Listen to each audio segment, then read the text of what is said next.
There is a folder on this desk.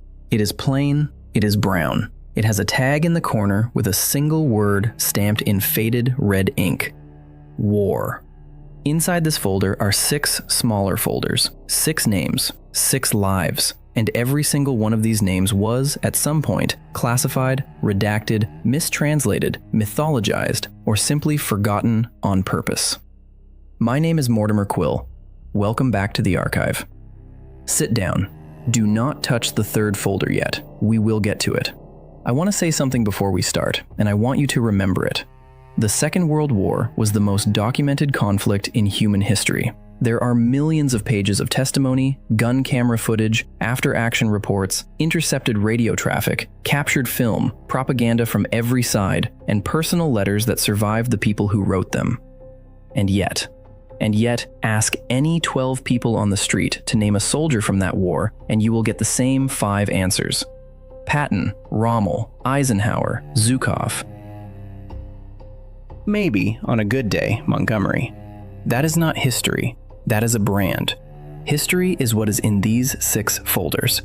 I am going to open them in a specific order. The order matters. I have arranged it so that each man and one bear, yes, you read that correctly, each one of them complicates what came before.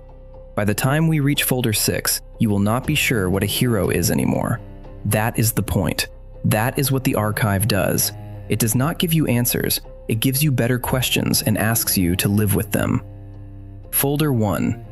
The label says, in narrow handwriting that has gone a little brown with age, Major, L. Beneath it, in a different hand, Sergeant, Régiment de la Chaudière, Canadian Army. Beneath that, a single line. Liberated a city of 50,000 people alone on the night of 13 to 14 April, 1945. His name was Leo Major. He was born in 1921 in New Bedford, Massachusetts, to a French-Canadian family that moved back to Quebec when he was a baby. His father was a violent man. Leo left home at 14 and went to live with an aunt in Montreal. He worked as a plumber's apprentice. He was small, lean, and according to everyone who met him, completely without fear. Not brave. Brave is something you do despite fear. Leo Major was simply missing the part of the brain that produced fear in the first place. Several psychiatrists in the 1950s tried to figure out what was wrong with him. They could not. They concluded he was, in their words, an unusually integrated personality with an abnormally low threat response. In plain English, he did not flinch. He volunteered in 1940. He landed in Normandy on the 6th of June, 1944. By the end of his first day on French soil, he had personally captured a German half-track armored vehicle, killing the crew with a grenade through the open hatch. The vehicle was a Hanomag with a working radio and intact codebooks. Allied intelligence used those codebooks for the next 3 weeks. Leo Major, 23 years old, plumber's apprentice from Montreal, had on day 1 of his war given his army a strategic gift. They wanted to give him a medal. He refused. He said the British general who would have pinned it on him, Bernard Montgomery, was, and I quote what he told a fellow soldier, a man who got too many men killed talking instead of fighting. He would not stand in front of him. A few weeks later, in a small village near Caen, he was on patrol when a German soldier threw a phosphorus grenade at him. Phosphorus burns through clothing, through skin, through tissue, until it reaches the bone. Leo took the burst on the left side of his face. His left eye was destroyed. He was evacuated. The medical staff told him his war was over. He stole his uniform back from the supply tent that night, walked out of the field hospital, and rejoined his unit the next morning, with a black eye patch he had improvised from a piece of leather. His commanding officer told him to go home. Leo replied, calmly, that he only needed one eye to look down a rifle scope. The matter was dropped. In November 1944, in the Battle of the Scheldt, in the southwest of the Netherlands, a single-eyed Leo Major, on a scouting mission alone, encountered a column of German troops withdrawing from the polders. He counted them. He counted 93. They had not seen him. He could have gone back and reported their position. He did not. He climbed onto a slight rise, took aim, and shot the lead officer through the throat. The column halted. He shouted, in the only German he knew, that they were surrounded. They were not surrounded. He was alone, with one eye, on a small hill with a rifle and 4 grenades. The German column surrendered, all 93. He marched them in single file back to Canadian lines. His commanding officer, watching this small, lean man arrive with a small army of prisoners, reportedly said only one word, "Calice," which is a Quebec swear word. They tried again to give him a medal. He refused, again. Then we come to Zwolle, the night of 13 to 14 April 1945. Dali Zwolle is a Dutch city in the province of Overijssel. In April 1945, it had a population of around 50,000 civilians and was held by a German garrison estimated at the time at about 1,000 men, though post-war Dutch records put the figure closer to 700. The Canadian command wanted to take it. They planned an artillery bombardment for the morning of the 14th. 2 scouts were sent forward the night before to map the German positions. One of them was Leo Major. The other was his close friend, Corporal Willie Arsenault.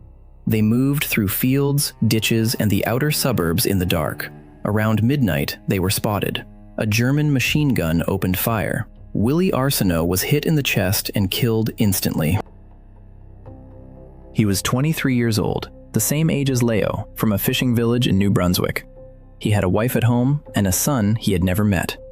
Leo Major, alone now, in the dark, in an enemy-held city of 50,000 strangers, made a decision. He decided that the artillery bombardment, scheduled for sunrise, was no longer acceptable. Bombardment would kill civilians. Civilians who, he had been told repeatedly by his Dutch contacts, were not the enemy and were starving in cellars.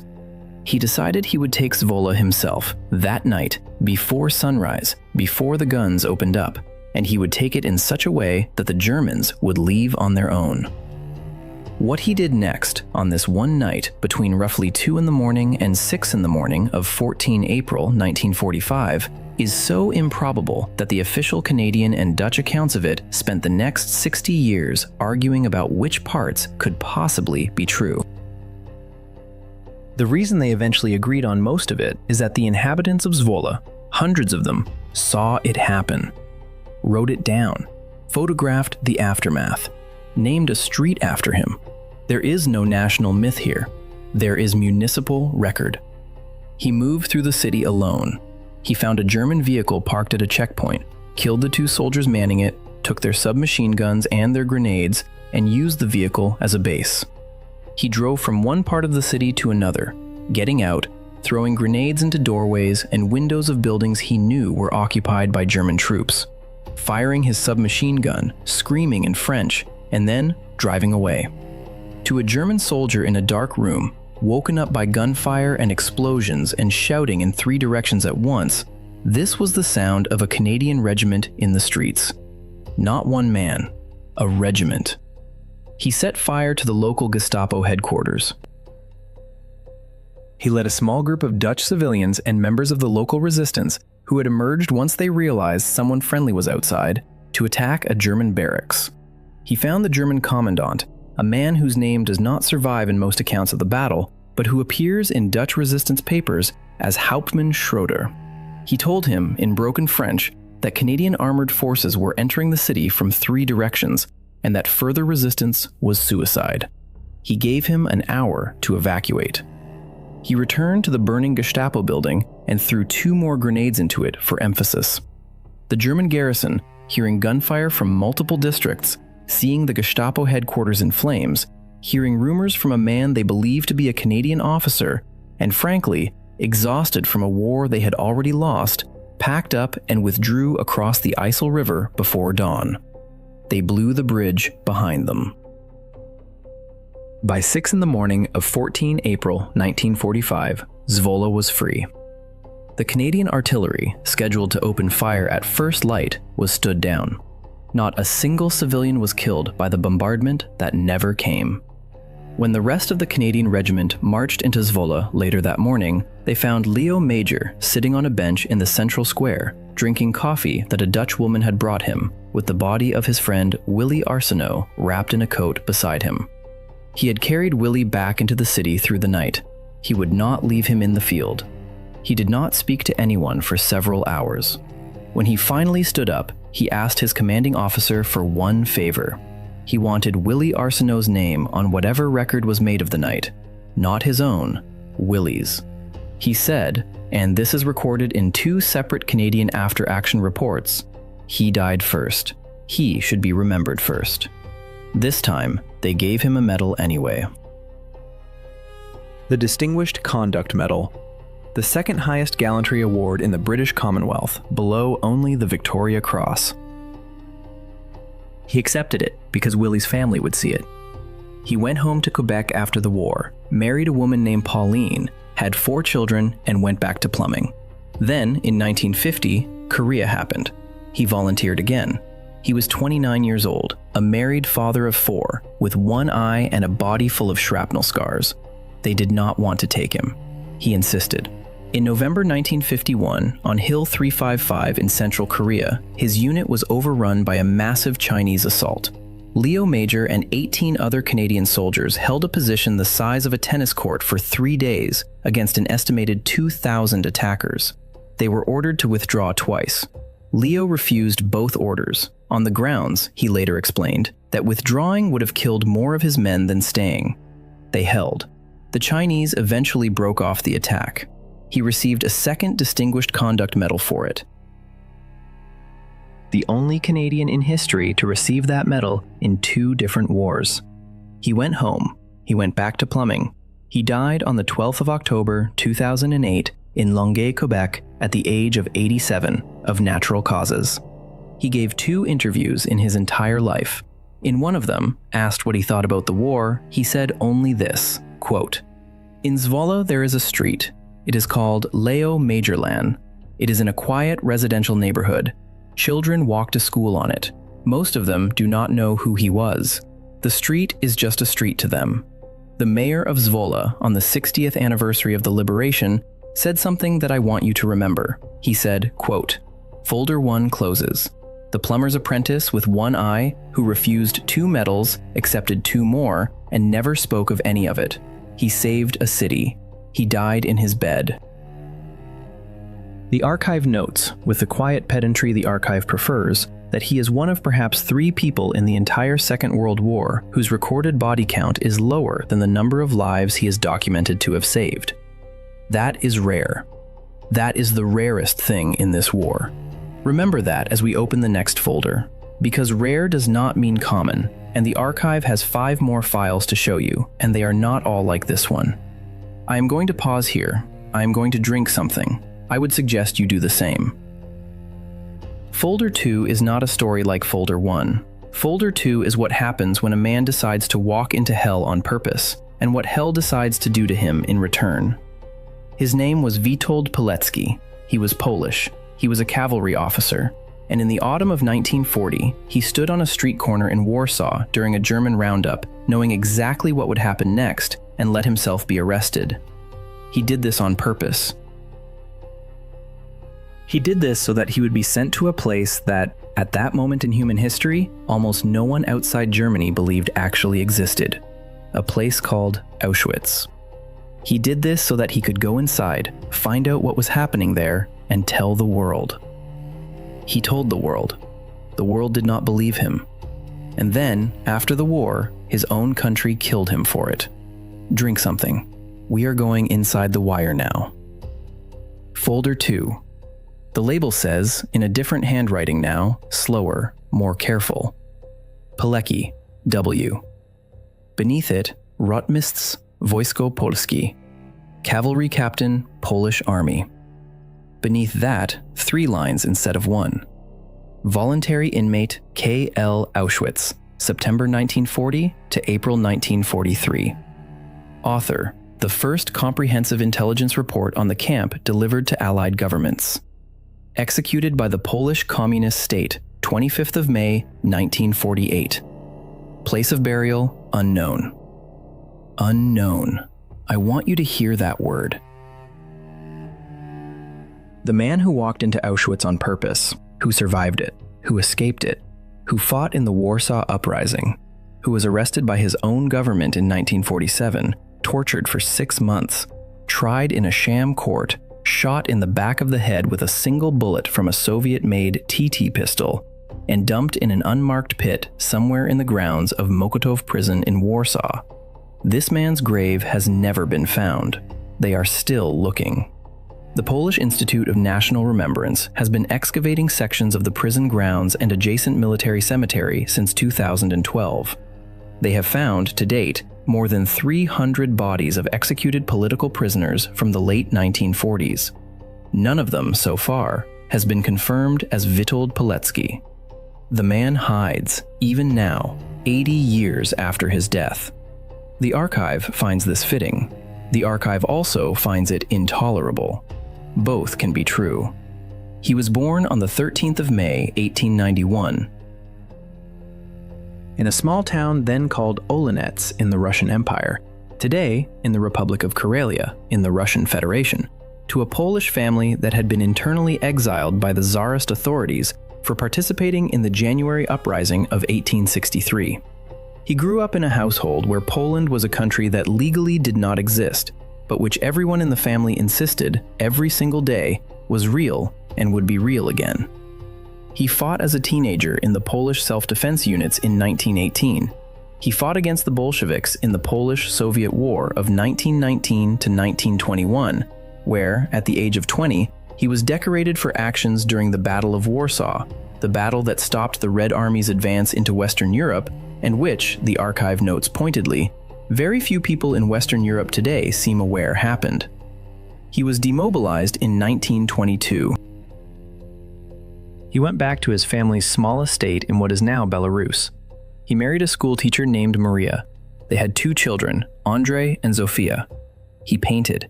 He wrote poetry. He was, by every account from people who knew him in the 1920s and 30s, a quiet, slightly melancholy man who liked horses and did not drink. In September 1939, Germany invaded Poland from the west. 2.5 weeks later, the Soviet Union invaded from the east. Pilecki, mobilized as a cavalry officer, fought in the brief, doomed Polish defense and, when the regular army collapsed, went underground. In November 1939, in occupied Warsaw, he co-founded one of the first organized Polish resistance groups, the Tajna Armia Polska, the secret Polish army, which later merged into the larger Armia Krajowa, the Home Army. He was, at this point, a 48-year-old reserve cavalry captain running a clandestine intelligence cell in a city full of Gestapo. This was already, by any normal accounting, a life of unusual courage. And then, in the summer of 1940, the rumors started. A new German camp had opened near a small Polish town called Oświęcim, which the Germans called Auschwitz. Polish prisoners, political prisoners, intelligentsia, priests, resistance suspects were being sent there. Some of them were coming back, most were not. The ones who came back, released after weeks or months, for reasons the Germans never explained, were not the same people who had gone in. They were thin, they were silent, they flinched at sounds. They refused to talk about what had happened. The Polish underground in Warsaw began to receive fragmentary, contradictory, half-mad reports about the place. Beatings, starvation, mass executions, something called, quote, 3A, constant smell described as sweet and metallic. The Home Army leadership did not know what to believe. They needed someone inside. Witold Pilecki volunteered. I want you to hold on to that sentence. I want you to read it again in your head. He volunteered to go to Auschwitz. In September 1940, when almost no one outside the camp had any idea what Auschwitz actually was, he did not know either. That was the point. He was going to find out. The plan was simple and insane. On the morning of the 19th of September 1940, German police conducted one of their regular Łapanka, street roundups, in the Żoliborz district of Warsaw. They cordoned off several blocks and began arresting every adult male they found. Pilecki, using false papers in the name of Tomasz Serafiński, a real man whose identity documents the Home Army had obtained, walked into the cordon on purpose. He was arrested. He was beaten. He was held for 2 days in a transit cell. And then, on the night of the 21st to 22nd of September 1940, he was loaded into a cattle car with 1,870 other men and sent east to a place none of them had ever been. He arrived at Auschwitz on the morning of the 22nd of September. He was given the prisoner number 4859. That number was tattooed on his left forearm. He kept it for the rest of his life. He never had it removed. After the war, when he was finally arrested by Polish secret police in 1947, the interrogator who first saw the tattoo asked him, almost involuntarily, how long he had been in the camps. Pilecki replied, calmly, 2.5 years. The interrogator, a young communist officer who had spent the war in the Soviet Union, did not know what to say. The interrogation resumed 20 minutes later. The interrogator never mentioned the tattoo again. What Pilecki did inside Auschwitz between September 1940 and April 1943 is documented in his own words in a manuscript he wrote in 1945 in Italy while serving with the Polish Second Corps under General Anders. The manuscript is roughly 100 pages of typescript in Polish. It was suppressed by the Polish communist government for 42 years. It was first published in full in Polish in 1990, after the fall of communism. It was first translated into English in 2012. The English title is The Auschwitz Volunteer, Beyond Bravery. The archive owns a copy. The archive recommends, for those of you with strong stomachs and stronger consciences, that you obtain one yourself. What you are about to hear is a summary. The original is worse, and the original is better. He built a resistance organization inside the camp. He called it Związek Organizacji Wojskowej, the Union of Military Organization, abbreviated as ZOE. He did this by recruiting, one prisoner at a time, men he judged trustworthy, former Polish officers, doctors, priests, intellectuals, ordinary working men with steady eyes. He vetted them carefully. He compartmentalized the network. By 1942, ZOE had several hundred sworn members across multiple work details inside Auschwitz, including in the camp hospital, the kitchens, the clothing warehouse, the construction office, and, critically, among the prisoner clerks who handled SS paperwork. ZOE did several things at once. It distributed extra food, smuggled in or stolen from the SS supply, to the weakest prisoners. It maintained a clandestine medical service for typhus victims. It sabotaged construction work where possible. It documented in detail the names and ranks of SS personnel and their specific cruelties. And, most importantly, it began smuggling reports out of the camp. The first report left Auschwitz in October 1940, less than a month after Pilecki's arrival. It was written on a piece of paper the size of a postage stamp, in tiny handwriting, and hidden in the lining of a coat carried out of the camp by a prisoner who had been formally released after the SS were satisfied he was not a political case. That prisoner delivered the paper to a Home Army contact in Warsaw within 48 hours. The Warsaw contact transcribed it, encoded it, and transmitted it via clandestine radio to the Polish government in exile in London. From London, it was passed to the British government and to the American legation. The report stated, in summary, a German concentration camp at Auschwitz is operating as a deliberate extermination facility for Polish political prisoners. Death rate is approximately 50% within the first 3 months of imprisonment. Causes: starvation, beating, exposure, disease, and direct execution by firing squad. Estimated current population, 8,000. Estimated total deaths to date, 2,000. Source: eyewitness, Polish officer, voluntary infiltration. That was October 1940. The report was filed. The British and American governments noted it. Nothing was done.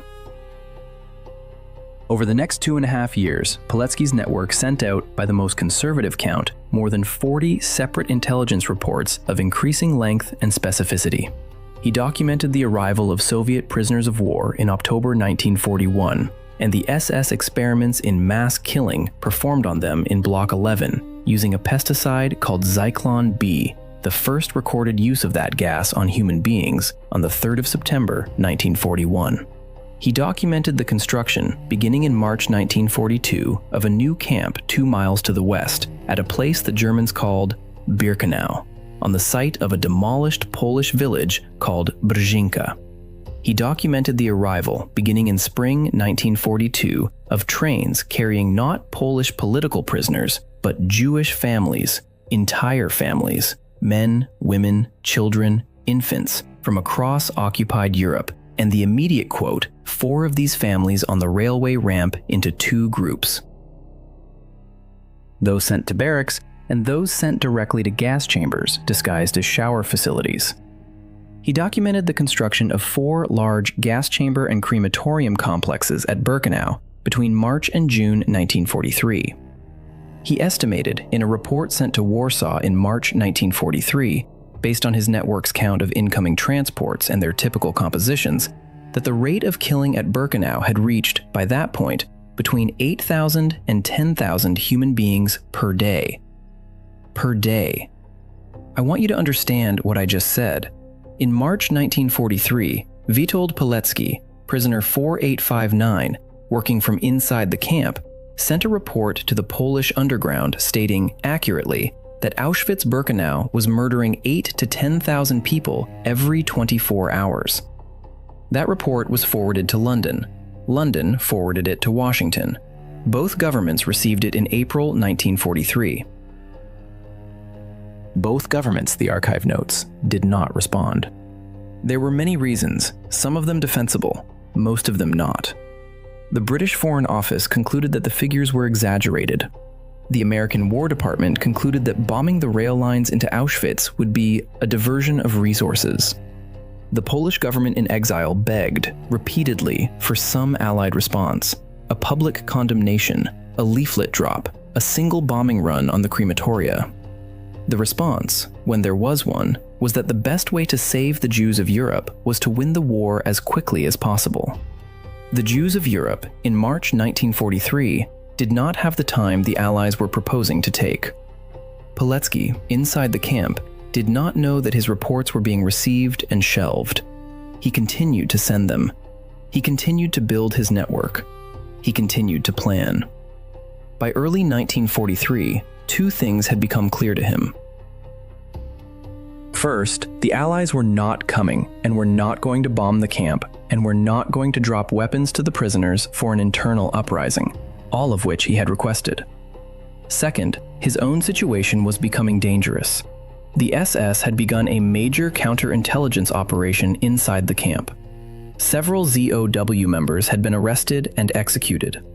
Pilecki suspected, correctly, that the network had been partially compromised and that his own arrest as the organizer was a matter of weeks, possibly days, away. He decided to escape. Not to save himself, he was, he wrote later, prepared to die in the camp.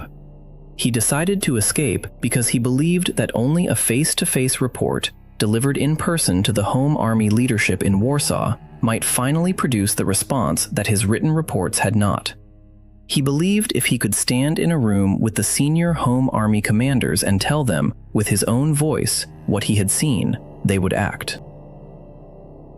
On the night of the 26th to 27th of April, 1943, with just outside the inner perimeter of the main camp, at approximately 2 in the morning, after the SS guard had stepped outside for a cigarette, they unbolted a heavy wooden delivery door, slipped out, ran across an open field, and disappeared into the forest. They were chased. They were shot at. Pilecki was hit in the shoulder by a rifle round. They kept running. They walked for 7 nights, hiding by day in barns and forests, fed by Polish farmers who asked no questions. On the morning of the 3rd of May, 1943, they reached the Vistula River near Bochnia. A local Polish family hid Pilecki for 3 weeks while the shoulder wound healed. By August 1943, he was back in Warsaw, in a safe house, sitting across a table from senior officers of the Home Army. He told them everything. He had brought with him, sewn into the lining of his coat, a final summary report, a 50-page document that today historians refer to as Report W. Report W. He laid it on the table. He spoke for 6 hours. He described the gas chambers, the crematoria, the railway ramp, the selections, the medical experiments, the daily rate of murder. He named SS officers. He drew, from memory, a map of the camp accurate to within 10 meters on every building. The Home Army leadership listened. They believed him. They had no reason not to. He was one of their own, and the report he had been smuggling out for 2.5 years had been internally consistent and corroborated by other sources. And then they told him, gently, that there was nothing they could do. The Home Army did not have the strength to attack Auschwitz. Even a partial attack, they calculated, would result in the death of every prisoner inside as SS retaliation. And the Allies, despite repeated Polish requests, would not bomb the rail lines. The Home Army's best estimate was that 2/3 of all human beings sent to Birkenau were dying within 4 hours of arrival, gassed before they were even registered as prisoners. There was no Home Army operation that could stop that. There was, in the cold language of military planning, no available course of action. Pilecki sat with this for a long time. He wrote in his 1945 manuscript that this was the worst moment of his war, worse than the camp itself, because in the camp he had still believed, every day, that the world outside did not know, and that if the world outside knew, the world outside would act. Sitting in that Warsaw safe house in August 1943, he understood that the world outside had known for 2.5 years and had chosen, for reasons of cost and convenience, to do nothing. He did not break, he did not stop. The archive notes this with something close to awe. He requested and received a new assignment. He spent the next year working in Home Army intelligence, preparing for what every Polish underground officer knew was coming, the moment when the Soviet army would reach the Vistula River and Warsaw would have its one chance to liberate itself before the Soviets arrived as the next occupier. That moment came on the 1st of August 1944, the Warsaw Uprising. Pilecki, 53 years old, fought as a regular infantry officer in the city center for 63 days. His unit defended a single block of buildings on Aleja Sikorskiego. He was one of the last men out of the position when it finally collapsed on the 2nd of October. The uprising failed. The Germans destroyed 85% of Warsaw, building by building, in retaliation. The Soviets, encamped on the east bank of the Vistula, watched the city burn and did not cross. Pilecki was taken prisoner again and sent to a German POW camp, where he remained until liberation by American forces in April 1945. He could have stayed in the West. Most of his Home Army colleagues did. He had been received in Italy by General Anders, the commander of the Polish Second Corps, who knew exactly who he was and what he had done. He was offered a permanent position on Anders' staff. He was offered British and American visas. He was offered, in short, a quiet and honored retirement in any Western country he chose. He went home instead. In October 1945, he re-entered Poland, now under Soviet occupation, with a Soviet-installed communist government, using false papers on the orders of General Anders to organize an intelligence network reporting on Soviet repression of former Home Army members. He understood perfectly that the new Polish government considered him a traitor and an enemy of the state. He understood that if caught, he would be shot. He went anyway. His reasoning, recorded in a letter to his wife Maria, was that Poland was occupied again by a different occupier, and that a Polish officer's duty under occupation did not change just because the uniforms had. He was arrested on the 8th of May, 1947, in a Warsaw apartment by officers of the Ministerstwo Bezpieczeństwa Publicznego, the Ministry of Public Security, the Polish equivalent of the Soviet NKVD, staffed largely by Polish communists who had spent the war in Moscow, and several of whom, the archive notes, had personally been informants for the NKVD against the Home Army during the uprising itself. He was held in Mokotów prison in Warsaw for almost a year. He was interrogated, by his own count in a smuggled letter, more than 150 times. The interrogations involved beatings, sleep deprivation, mock executions, and the breaking of several of his fingernails one by one. He gave up no names. He admitted to his own activities. There was no point denying them. The secret police had captured documentary evidence, but he refused to identify any of his subordinates. In one interrogation session, recorded in the surviving MBP files, the lead interrogator, a Major Roman Rumkowski, became so frustrated that he reportedly told Poletsky, quote, 7. Quote, Poletsky, according to the same file, replied in a voice that the stenographer noted was, quote, 8, quote, 9, quote. The archive does not know if that is exactly what he said. The stenographer was a communist functionary with no incentive to record anything flattering to the prisoner. The fact that the line survived in the file at all suggests it was said in something like that form. The archive leaves it to you, the listener, to decide what it means that a man who survived 2.5 years inside Auschwitz believed that the Polish Communist Secret Police in 1947, in the capital of his own country, was using methods worse than what he had personally witnessed in Auschwitz. His trial began on the 3rd of March, 1948, before a military tribunal of the Polish People's Republic. The chief judge was Lieutenant Colonel Jan Hrkowian, himself a former Home Army officer who had switched sides and now served the communist regime. The archive notes this detail not for emphasis, but because it is the kind of detail that tells you everything about the moral physics of post-war Eastern Europe. Poletsky, in the dock, with broken fingers and a broken collarbone from his interrogations, looked at Hrkowian and reportedly said only one sentence. "I was trying to do what we both swore to do in 1939. Hrkowian did not respond. The trial proceeded. The charges were espionage on behalf of a foreign power, General Anders' command in Italy, which by 1948 was a foreign power as far as the new Polish state was concerned, illegal possession of weapons, and use of false identity documents. All three charges were technically true. None of them, in any normal legal system, carried a death sentence. The tribunal sentenced him to death anyway. The sentence was confirmed on appeal. His wife Maria was permitted one final visit on the 24th of May, 1948.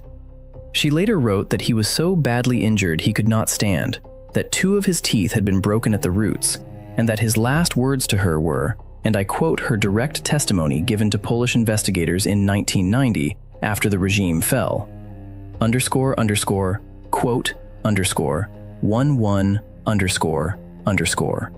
He was shot in the back of the head at 21:30 hours on the 25th of May, 1948, in the basement execution chamber of Mokotów prison by a single executioner named Piotr Śmietański, a man known in the prison as __, quote, _12 __, who personally executed several hundred political prisoners between 1945 and 1953. Śmietański died, peacefully, of natural causes, in 1950. He was never tried for any of his executions. He was buried, with a state pension, in a marked grave in Warsaw's Powązki Military Cemetery. The archive notes the location of his grave is publicly known. The location of Witold Pilecki's grave is not. For 42 years, Pilecki's name was officially erased from Polish history. His manuscript sat in a Polish émigré archive in London. His wife Maria, who lived until 1997, was harassed by the secret police until the fall of communism and never received a pension. His children grew up under a state that had murdered their father and required them to pretend, in school, that he had never existed. In 1990, the post-communist Polish government formally annulled the 1948 verdict and rehabilitated him. In 2006, the President of Poland posthumously awarded him the Order of the White Eagle, the highest civilian decoration in the country. In 2013, he was promoted, posthumously, to colonel. The British historian Michael Foot, who survived Buchenwald himself and who knew the documentary record of European resistance better than almost anyone alive in his generation, was asked in 1995 who he believed were the 6 bravest individuals in the entirety of the Second World War on either side. He listed 5. Then he stopped, thought, and added a 6th. He said, "And Witold Pilecki, who walked into Auschwitz on purpose. There is no one above him. There is only him." The archive concurs. I want to close folder 2 with one observation, and then we will move on. We have just covered in compressed form a life that had 3 distinct hells in it: Auschwitz, the Warsaw Uprising, and Mokotów prison. He survived 2 of them. He did not survive the 3rd. The 3rd was administered by people who spoke his own language. The archive notes that this is the pattern of the 20th century in compressed form. Foreign occupiers murdered millions. Domestic regimes, run by collaborators wearing the local flag, murdered the survivors.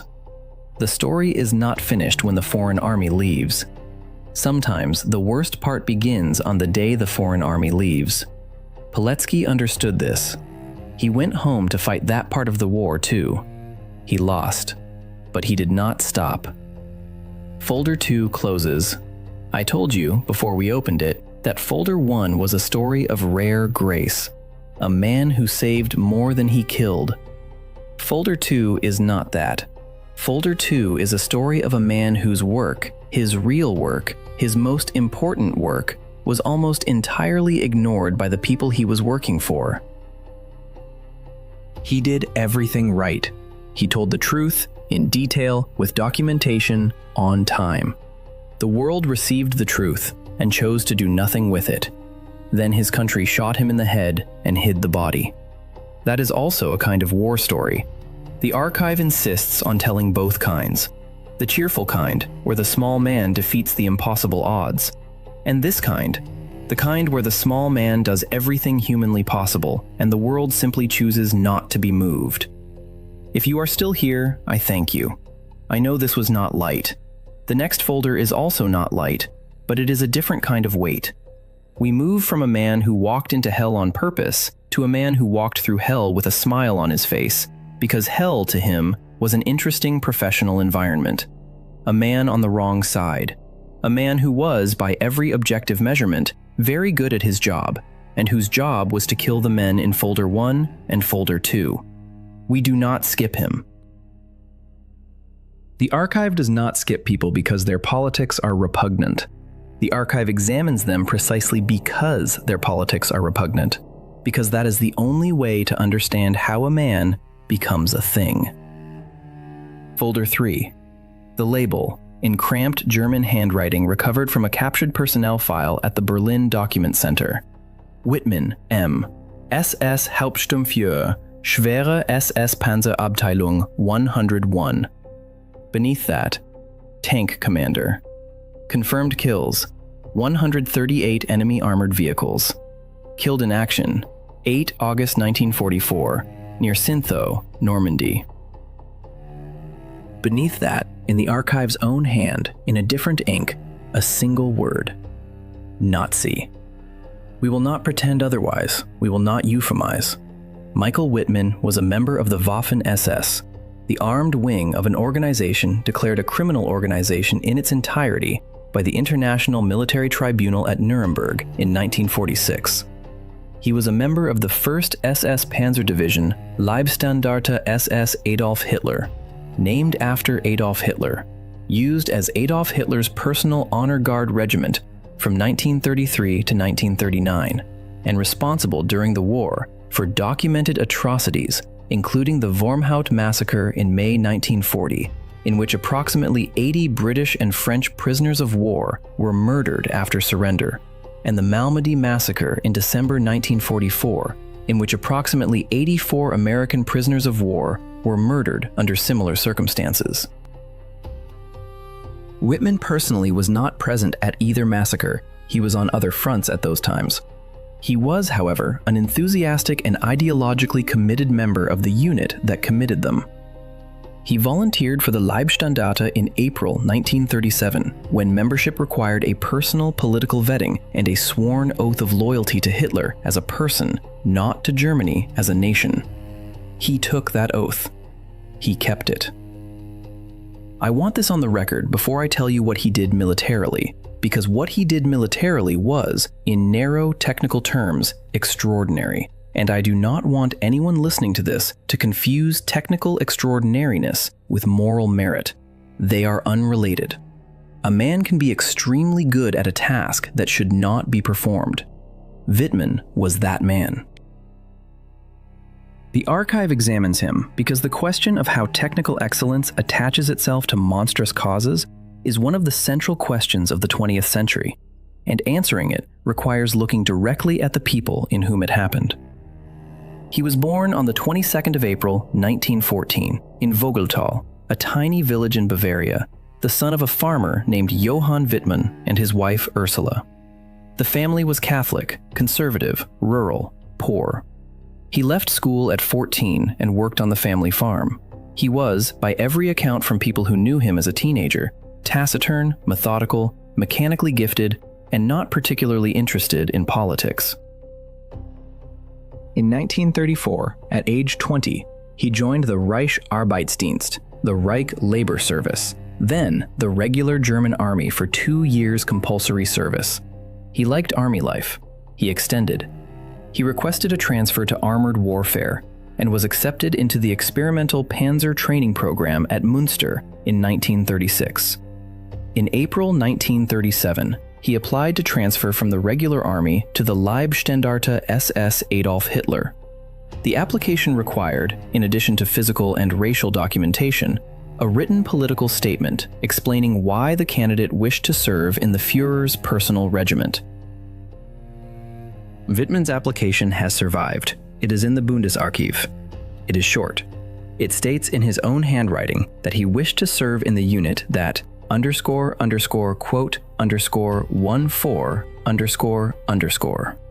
That is the relevant phrase. He was 23 years old when he wrote it. He was not coerced. He was not conscripted into the SS. He volunteered for it because he believed in it. The archive notes this because some post-war accounts have softened Wittmann into a, quote, 15 who happened to wear an SS uniform. The documentary record does not support that softening. He was a Nazi. He was a believer. He was a volunteer. We continue from there. He saw combat in Poland in September 1939 and in France in May to June 1940, both as a junior NCO commanding a small armored car. He did nothing remarkable in those campaigns. He was, by his own commander's fitness reports, a reliable and unimaginative subordinate. The reports use the word solid repeatedly. Nothing in his record up to 1941 suggested anything beyond competent mediocrity. Then, in June 1941, he was sent east, Operation Barbarossa, the invasion of the Soviet Union. And on the Eastern Front, in the long, brutal grind of 1941, 1942, and 1943, Michael Wittmann turned out to be loot, and the archive uses this word with all of its moral weight, a natural. Some men, exposed to violent conflict, fall apart. Some endure it.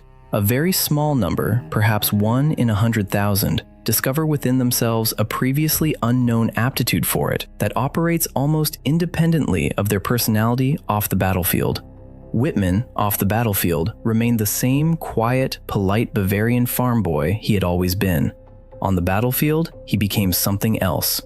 He had, according to every contemporary who fought with him and survived to be interviewed, 3 specific gifts. First, an unusual ability to read terrain, to see in a given field of view where an enemy tank or anti-tank gun was almost certainly hiding before any movement betrayed it. Second, an unusually fast decision cycle. He chose targets, sequences, and movements at a speed that startled his own gunners. Third, and rarest, an apparent absence of the physiological fear response that, in most tank commanders, slows reactions and degrades judgment under fire. Whether this was, like Leo Major's, a neurological peculiarity, or whether it was an ideological certainty so total that it crowded out fear, no one, not his wife, not his fellow officers, not the post-war historians who have written about him, has ever been able to determine. He left no diaries. He gave only formal propaganda interviews. The interior of the man is not on the historical record, only the exterior. And the exterior, between June 1941 and August 1944, killed an enormous number of human beings.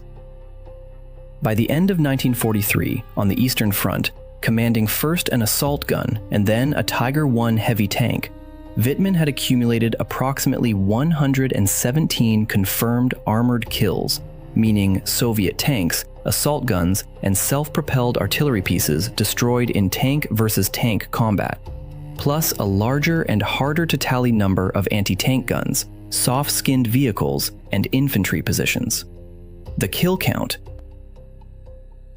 the archive must caution, comes from German records. German records of the Eastern Front were systematically inflated for propaganda purposes, sometimes by factors of 2 or 3. Post-war historians, working from cross-referenced Soviet records, generally accept that Wittmann's actual Eastern Front kill count was high, but lower than the German wartime claims. The exact number does not matter for our purposes. What matters is that by the end of 1943, the German propaganda ministry had identified him as a useful figure for domestic morale, and his name began to appear regularly in newspapers and newsreels. He was decorated with the Knight's Cross of the Iron Cross in January 1944, and the oak leaves to the Knight's Cross, a higher grade, 3 weeks later. He met Hitler personally on 2 occasions. He was photographed extensively. He married, in March 1944, a woman named Hildegard Burmester. The wedding was photographed for propaganda purposes. The couple had no children. They were married for 4 months and 14 days before he was killed. We come now to the event that, more than any other, made Michael Wittmann's name known outside Germany and continues to be argued about by military historians 80 years later. Villers-Bocage. The 13th of June, 1944. The archive will state the facts as conservatively as the surviving cross-reference sources permit. There is a great deal of legend attached to this engagement. We will strip it down to what the captured German records, the British war diaries, the French civilian witnesses, and the post-war interviews together support. On the morning of the 13th of June, 1944, 1 week after D-Day, the British 7th Armoured Division, the famous, quote, 17, was attempting to outflank German positions south of Bayeux by driving rapidly inland toward the small town of Villers-Bocage, approximately 20 miles southeast of the Normandy beachhead. The British column consisted of elements of the 22nd Armoured Brigade, including a forestance, and halted on a small rise just east of the town, at a feature designated on British maps as Point 213. The crews dismounted to brew tea. This is, the archive notes dryly, what British tank crews historically did between battles, and it is also what got many of them killed. Wittmann, commanding a single Tiger I tank, number 205, of the Schwere SS Panzer Abteilung 101, was approximately 300 meters south of the road, in a wooded area, with 4 other Tigers and a Panzer IV in a defensive position they had occupied the previous evening. He had been awake for most of the night, repairing a damaged engine on his own tank. At approximately 8:45 in the morning, he climbed into the cupola of his Tiger to scan the area through binoculars. He saw the British column, halted, dismounted, and drinking tea on the road, approximately 200 meters from his concealed position. He had a choice. The doctrinally correct choice, according to German armored warfare manuals, was to withdraw, report the British position by radio to higher command, and request artillery and air support. The British column was numerically superior. His Tiger was alone. The other 4 Tigers in his unit were not yet ready for combat that morning, and his radio was not functioning properly. A Tiger I, alone, against a column of Cromwells and Fireflies in good defensive terrain, was a fight he could probably win on the first exchange. After the first exchange, the British would deploy their Fireflies, and his Tiger would be facing 17-pounder guns capable of penetrating its frontal armor at 600 meters. After 15 or 20 minutes, in any rational projection, he would be dead. Whitman attacked anyway. The archive will not romanticize this decision. It was a violation of doctrine. It was also a violation of basic survival. His own gunner, SS Rottenführer Balthasar Voll, asked him directly, on the intercom, whether they were going to wait for the rest of the unit. Whitman, according to Voll's post-war testimony given to the British Army's debriefing service in 1945, replied, quote, "He ordered the engine started, drove the Tiger out of the trees, turned onto the road, and engaged the British column at a range of approximately 150 meters. What followed lasted approximately 15 minutes. In those 15 minutes, Whitman's single Tiger destroyed 4 Cromwell tanks of the regimental headquarters squadron, parked nose to tail on the road, 3 Stuart light tanks of the reconnaissance troop, the regimental commander's command tank, 9 half-tracks, 4 Bren gun carriers, and 2 anti-tank guns being unlimbered for use. He drove from point 213 down the main road into Villers-Bocage itself, firing as he went before British anti-tank teams in the town hit his Tiger with a 6-pounder round that disabled the tracks. He and his crew abandoned the tank, escaped on foot through gardens and back streets, and reached friendly lines several hours later. The total British materiel losses for those 15 minutes were, by British War Diary accounting, 13 to 14 armored fighting vehicles destroyed, with additional damaged vehicles, and approximately 20 British soldiers killed. The town of Villers-Bocage itself was retaken by the Germans the next day. The British 22nd Armored Brigade, badly shaken by the loss of so much of its forward command element in such a short engagement, withdrew 6 miles north and did not advance further south for almost 2 months. The strategic effect was, in the assessment of the British official historian L.F. Ellis, written in the 1960s, quote, "A single tank, commanded by a single farm boy from Bavaria, had stalled an entire armored division for 7 weeks. The archive will pause to make a clarification, because the legend has accumulated barnacles. The often cited figure of quote, 20 appears in post-war German accounts and in some popular military histories. It is wrong. Wittmann personally destroyed approximately 14 British armored vehicles, of which roughly 7 were main battle tanks, and the rest lighter vehicles. The remainder of British losses at Villers-Bocage that day were caused by other German units who entered the engagement after Wittmann had already broken the British column. 14 vehicles in 15 minutes is, even with the corrected figure, the highest single engagement tally by any tank commander in the Second World War, for which contemporaneous documentary cross-checking exists. The archive makes the correction not to diminish the act, but because the archive is, congenitally, allergic to inflation. He was awarded the Swords to the Knight's Cross, a still higher grade, for the action. Hitler personally pinned it on him. Goebbels' propaganda apparatus made him, for the next 8 weeks, the most photographed soldier in Germany. He was killed 8 weeks later. On the 8th of August, 1944, near the small village of Saintot, south of Caen, during the Allied Operation Totalize, a major Canadian and Polish offensive intended to close what would become the Falaise Pocket, Wittmann was commanding a small group of 7 Tiger I tanks, including his own, in a counterattack against advancing Canadian and Polish armor. The terrain was open. Wittmann's group advanced in line abreast across a wheat field. They were engaged at a range of approximately 800 meters by a troop of Sherman Firefly tanks of the Northamptonshire Yeomanry, a British unit attached to the Polish 1st Armored Division, in concealed positions on the flank. What happened next was, in narrow technical terms, the precise inverse of Villers-Bocage. The Fireflies, with their 17-pounder guns, had range and penetration on the Tigers. The Tigers, advancing across open ground, did not see them until the first rounds were already in the air. Wittmann's Tiger, number 007, took a hit on the side hull from a Firefly commanded by Sergeant Joe Eakins of A Squadron, Northamptonshire Yeomanry. The round penetrated the ammunition compartment. The Tiger's internal magazine, 84 high-explosive and armor-piercing rounds, detonated catastrophically. The 70-ton tank's turret, a structure weighing approximately 11 tons, was blown off the hull and landed several meters away. There was nothing recognizable left of the 5-man crew. It took until 1983 for Whitman's body to be formally identified and reburied. The remains, mixed with those of his crew, were initially interred in a temporary German military cemetery near Syntho as unknown soldiers because there was nothing to identify them by individually. In 1983, French construction workers digging a road extension uncovered the remains. Forensic analysis of dental records confirmed Whitman's identity.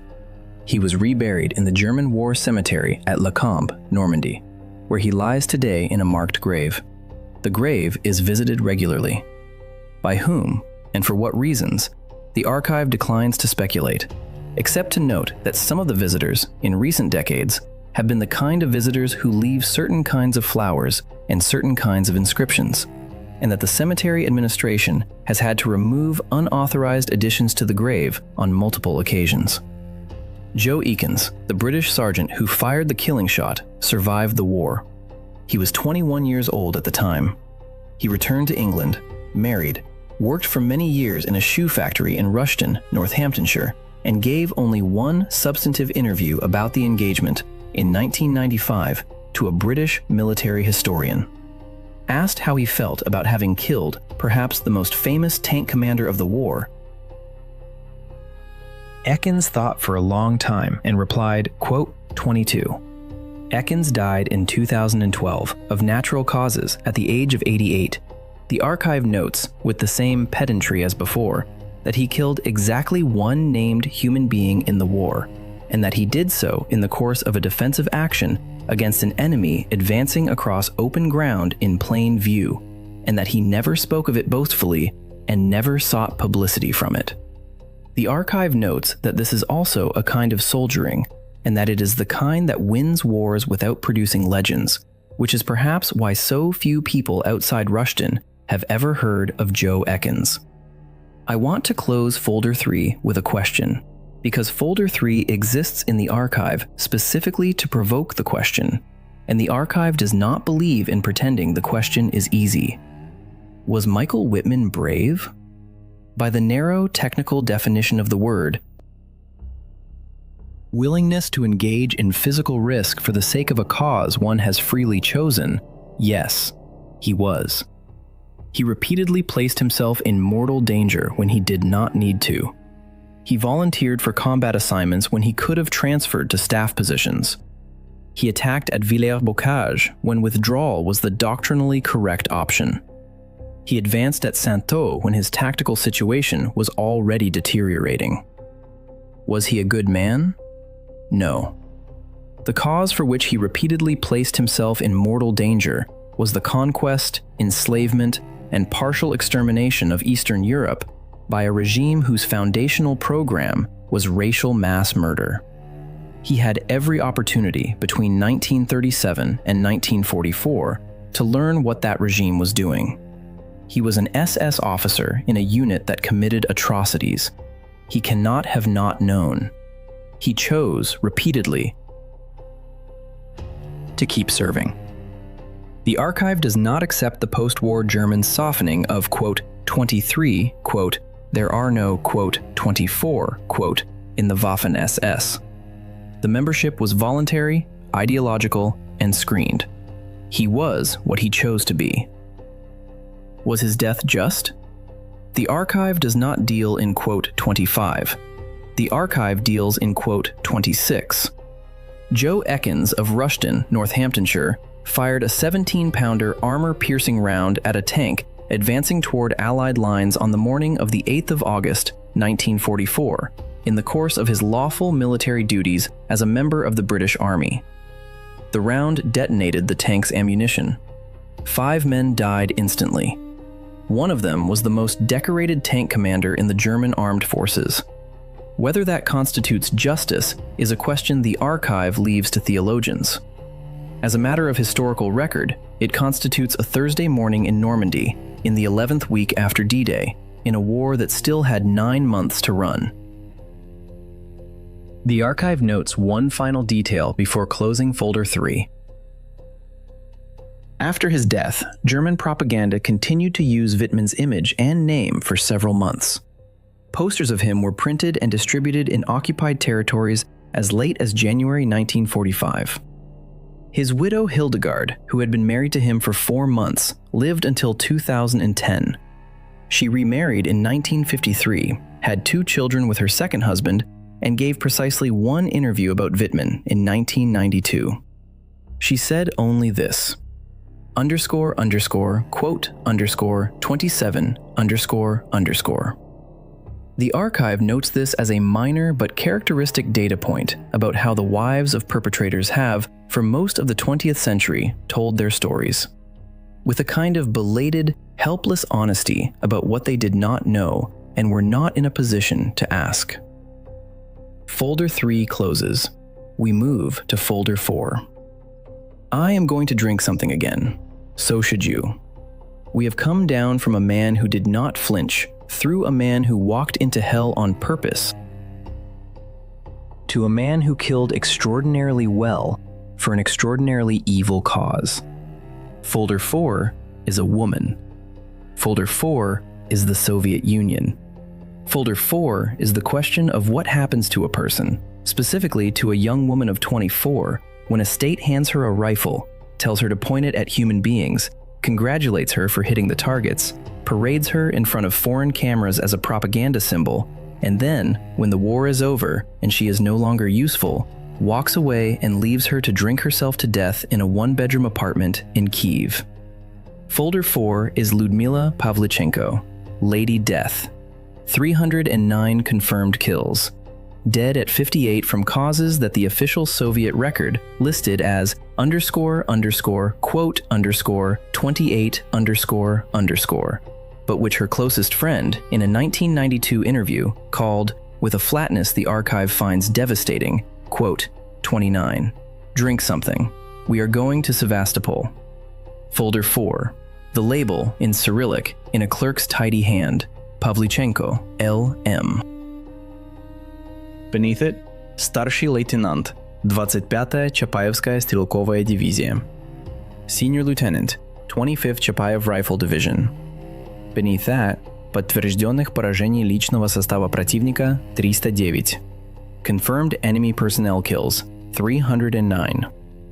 Beneath that, in a different hand, in pencil, дата смерти 27 октября 1974 года. Date of death 27th of October 1974. Causes attributed in official record: cerebrovascular accident. Causes attributed by personal physician in unofficial post-war interviews: long-term consequences of repeated head trauma, untreated post-traumatic stress disorder, and chronic alcoholism dating from approximately 1947 onward. She was born on the 12th of July, 1916, in a small town then called Belaya Tserkov, White Church, in Kyiv Governorate, in what was then the Russian Empire, and is today Ukraine. The town is, the archive notes parenthetically, currently in territory under continuous artillery threat as I record this in the spring of 2026, which is a coincidence that the archive finds neither ironic nor accidental, but simply structural. Her parents were what the Soviets would later classify as intelligentsia of working-class origin, her father a minor factory administrator, her mother a schoolteacher. She was clever, athletic, and from an early age, by her own later account, fascinated by competitive shooting. The fascination was, in the cultural context of the 1920s and 30s Soviet Union, encouraged. The state ran shooting clubs for adolescents through the Osavyakim, the paramilitary civil defense organization. By age 14, she had a sharpshooter's badge. By age 18, when she enrolled at Kyiv University to study history, she was a regional-level competitor in small-bore rifle. She married, briefly and disastrously, at age 16, a fact she rarely discussed, to a medical student named Alexei Pavlichenko, who fathered a son with her, also named Alexei, born in 1932, and who then disappeared from her life entirely. She kept the surname. The boy was raised by her parents in Belaya-Tserkov while she completed her degree in Kyiv. By June of 1941, she was 24 years old, in her final year of a master's thesis on Bohdan Khmelnytsky, the 17th century Cossack hetman, and intending, after graduation, to enter doctoral work and become a university lecturer. On the 22nd of June, 1941, the German army crossed the Soviet frontier. She walked that same day to the nearest Red Army recruiting station in Kyiv. She was rejected. The recruiter, a male officer in his 50s, told her that the Red Army did not accept women in combat roles, that they should go home and prepare bandages. She produced her Osovyahim shooting credentials. The recruiter laughed. She left. She walked to a different recruiting station the next morning. She was rejected again. On the third day, she went to a third station, this one staffed by a younger officer who had been wounded in the early hours of the invasion and who, according to her later account, was tired enough to look at my papers instead of my face. He read the shooting credentials. He looked at her. He signed the enlistment form. She was assigned, after a 6-week accelerated sniper training program, to the 25th Chapayev Rifle Division, a regular Red Army infantry division, named after a Civil War commander, then engaged in the defense of Odessa on the Black Sea coast. She arrived at the front in early August 1941. She was given a Mosin Nagant Model 1931 sniper rifle, the standard Soviet sniper weapon, with a 4-power PE telescopic sight. She was 25 years old. She had never killed anyone. She had never seen anyone die.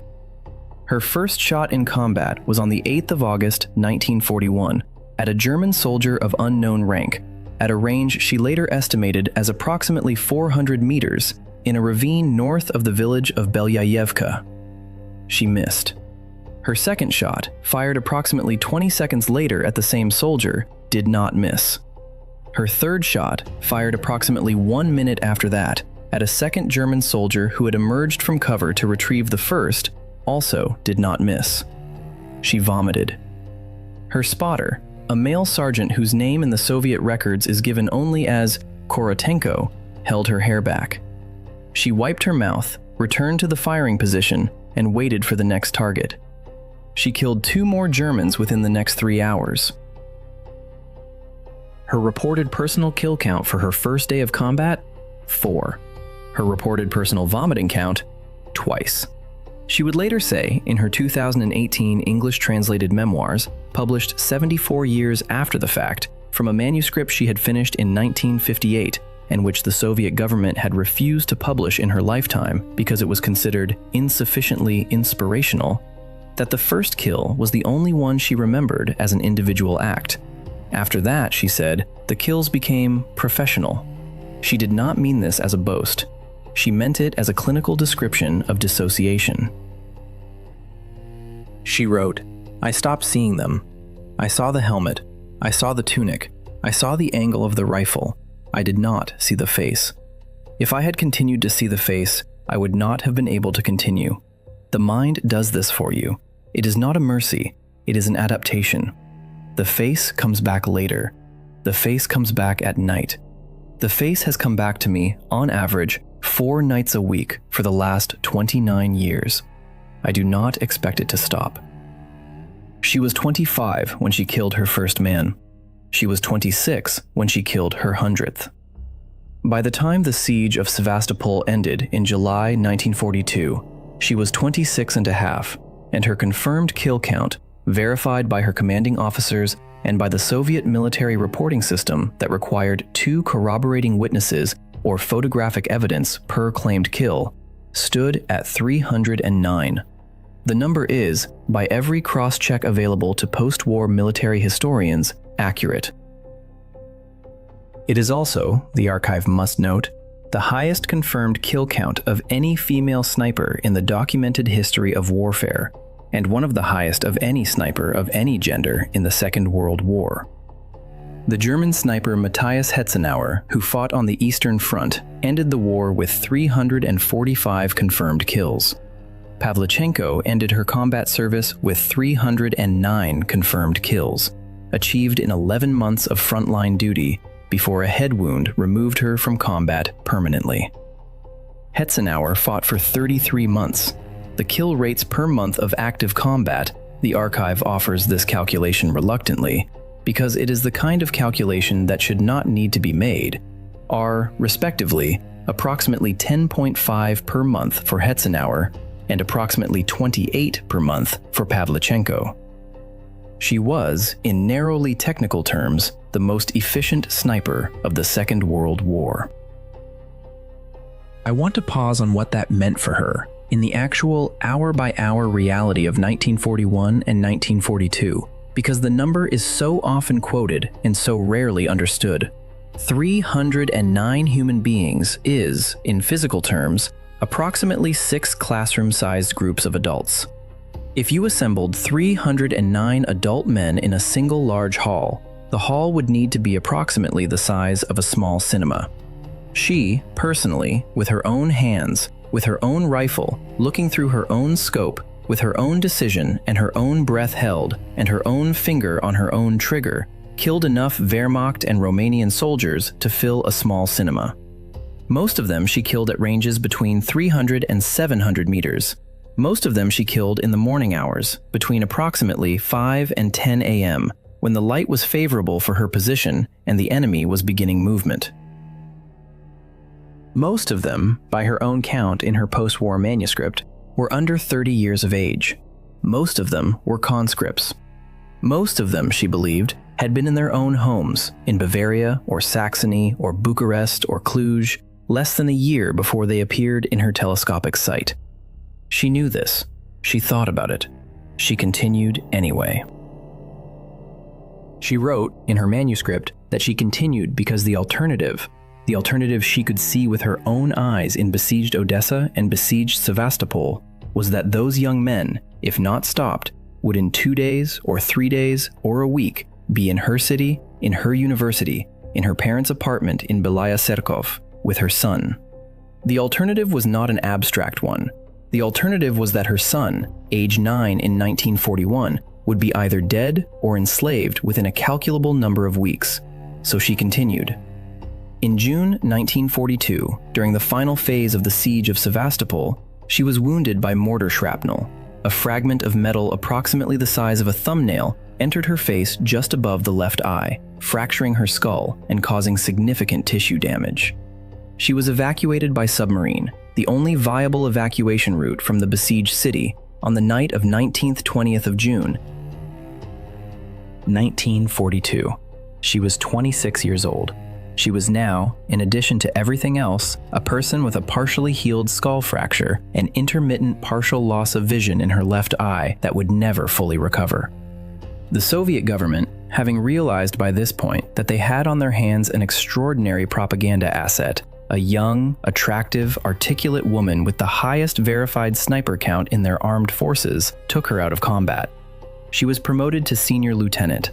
She was given the Hero of the Soviet Union, the highest decoration the country awarded. And then, in August 1942, she was sent abroad, to the United States. This is the part of her story that most American audiences, if they have heard of her at all, know in caricatured form. The archive will give it to you in the unsoftened form. She arrived in Washington, D.C. on the 27th of August, 1942. As a member of a Soviet delegation to a student conference, and, in less openly stated terms, as a propaganda envoy whose mission was to lobby the American public, and through the public, the Roosevelt administration, for the opening of a second front in Western Europe to relieve the pressure on the Soviet Union. She was 26 years old. She spoke functional English. She was the first Soviet citizen to be received in the White House. Eleanor Roosevelt, the First Lady, invited her to stay at the White House as a personal guest. She accepted. The two women, despite an age gap of 32 years and a complete divergence in everything from religion to political ideology to native language, formed what their surviving correspondence indicates was a genuine and lasting friendship that continued by letter until Eleanor Roosevelt's death in 1962. She toured the United States for almost 6 weeks. She gave speeches in New York, Chicago, Los Angeles, San Francisco, Detroit, and a dozen other cities. American journalists, who had never quite seen a young woman who had personally killed 300 Germans, did not know how to cover her.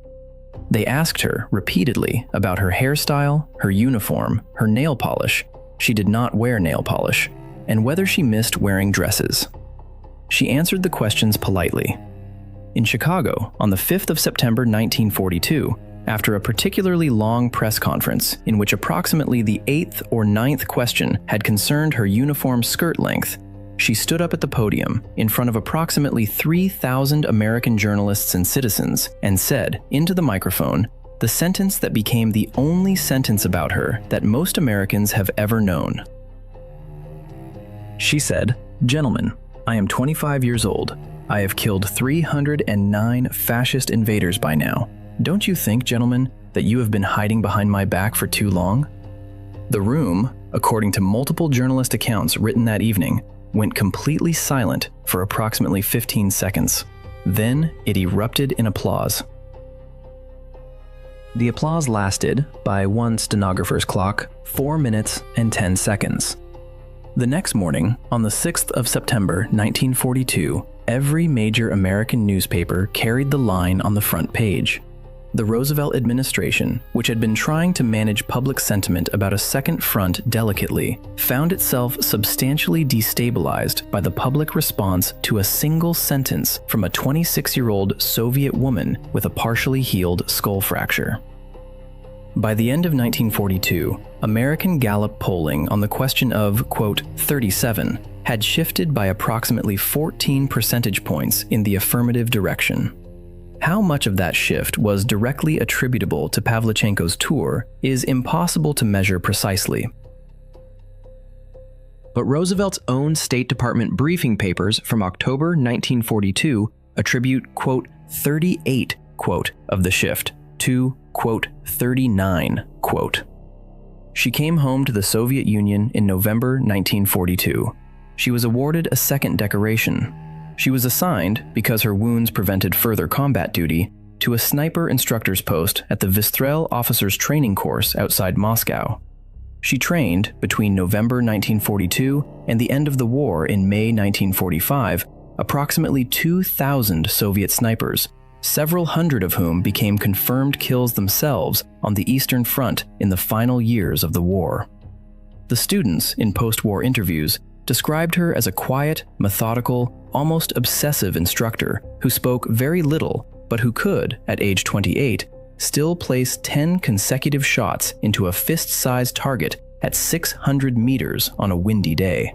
They also described her as someone who, after evening training sessions, frequently drank alone in her quarters until she was unable to walk steadily. The war ended. She was 28 years old.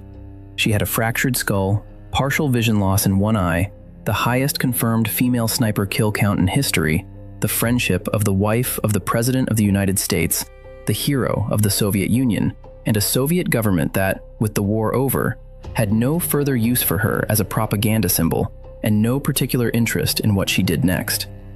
She finished her university degree, the master's thesis on Khmelnytsky, completed in 1946, 6 years late, and was given a junior research position at the Soviet Naval Headquarters Historical Department in Moscow. She worked there for the next 28 years.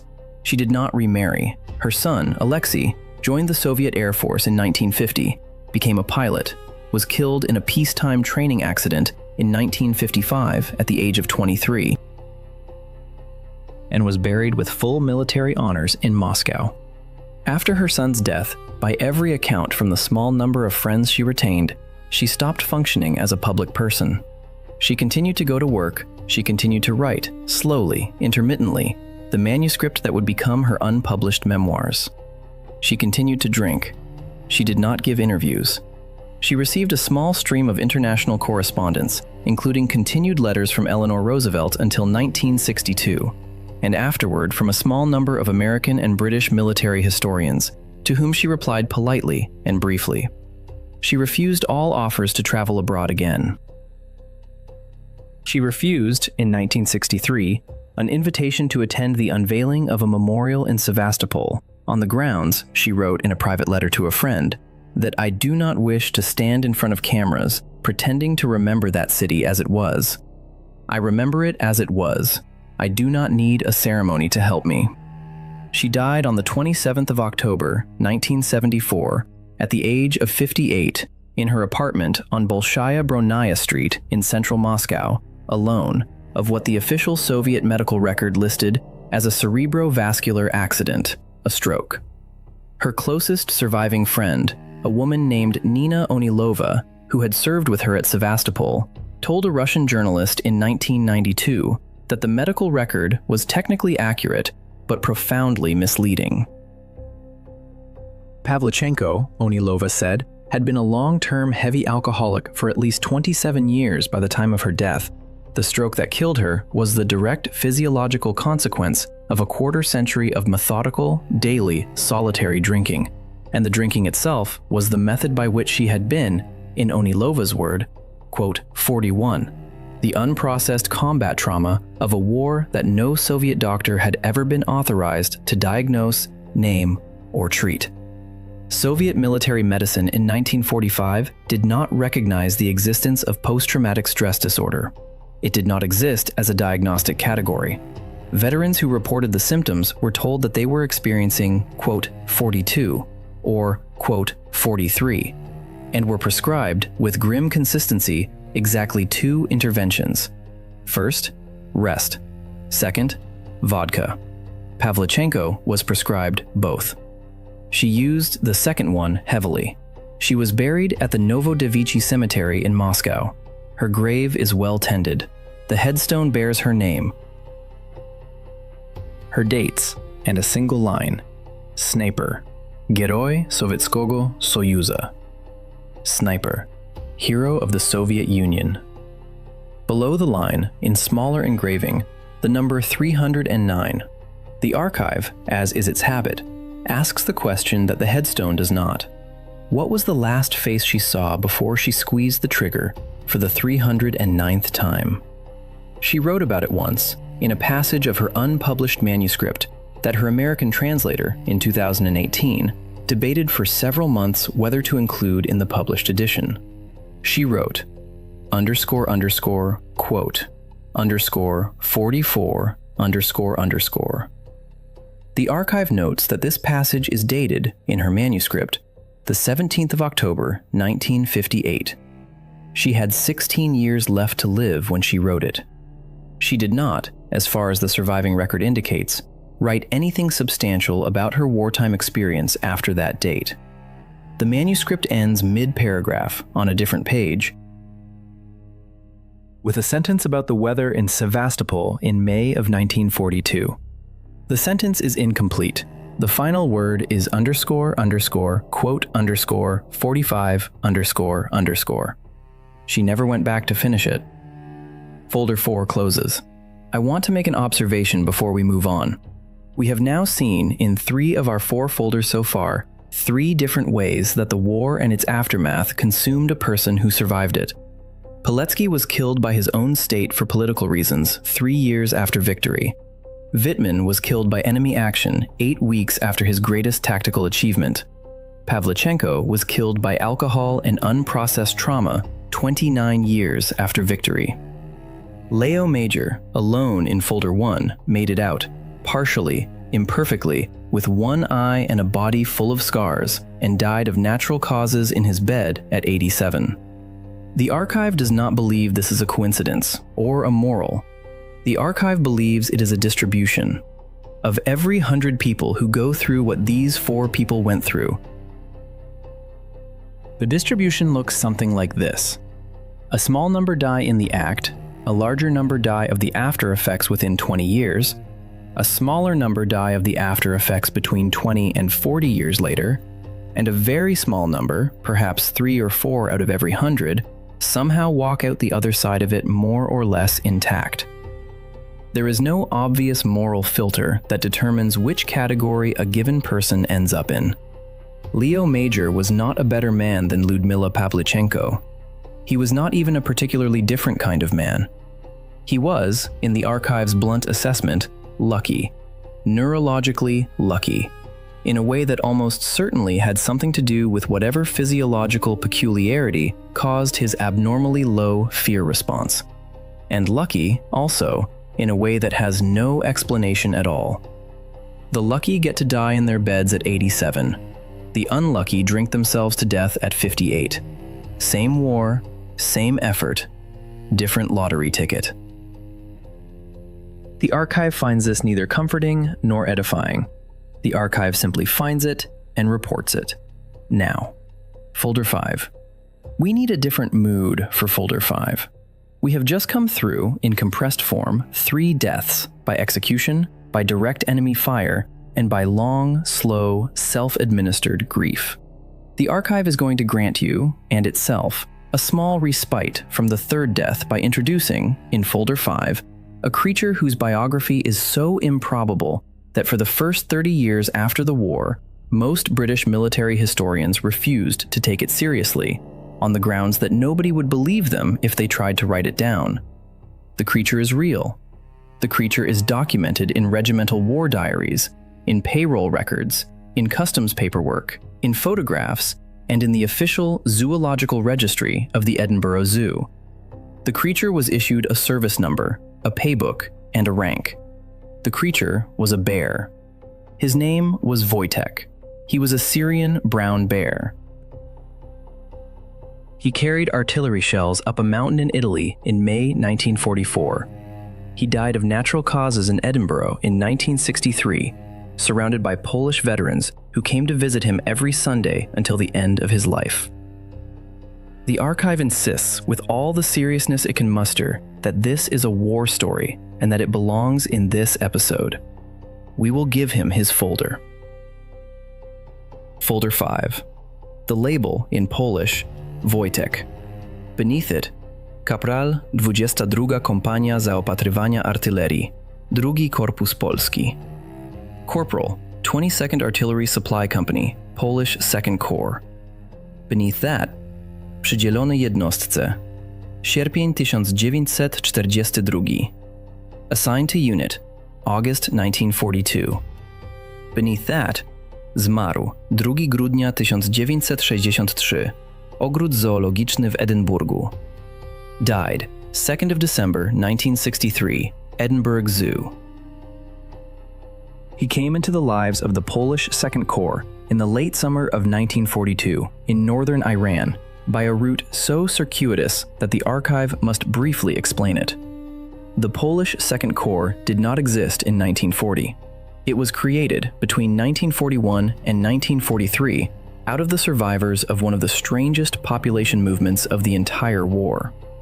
After the Soviet Union invaded eastern Poland in September 1939, approximately 1.5 million Polish citizens, soldiers, civilians, Jews, Catholics, Ukrainians, Belarusians, anyone the Soviets considered politically suspect, were deported east into Soviet labor camps and special settlements in Kazakhstan, Siberia, and the Soviet Far East. They lived, or did not live, in those camps for the next 2 years, under conditions that killed approximately 1 in 3 of them by malnutrition, disease, or exposure. Then, in July 1941, 3 weeks after Hitler invaded the Soviet Union, the Soviet government, desperately needing manpower and political legitimacy, signed an agreement with the Polish government in exile in London known as the Sikorsky-Mayski Agreement.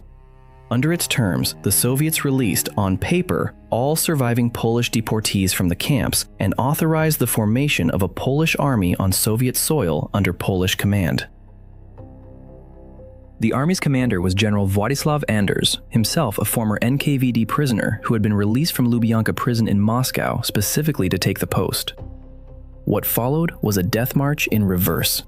Approximately 120,000 surviving Polish deportees, soldiers, women, children, the elderly, walked, rode, and crawled out of the Soviet camps and assembled over the course of 1941 and 1942 at staging points in Soviet Central Asia, primarily near Tashkent. The Soviets, having created the army, then proved either unable or unwilling to feed and equip it adequately. By the spring of 1942, with the Soviets and the British in tense negotiation, an extraordinary decision was made. The entire Polish Second Corps, with its accompanying civilian dependents, approximately 80,000 soldiers and 40,000 civilians, would be evacuated through Iran to British-controlled territory in the Middle East, where the British would feed, equip, and deploy them. The evacuation took place between March and August 1942. The route ran from Soviet Central Asia across the Caspian Sea by ship to the Iranian port of Pahlavi, and then south by road and rail through Tehran toward Iraq, Palestine, and eventually Italy. The Polish soldiers and civilians who completed this journey were, by the time they arrived in Iran, in a physical condition that British military doctors compared, in their formal medical reports, to that of liberated concentration camp survivors 3 years later. They were, on average, 12 to 20 kilos underweight.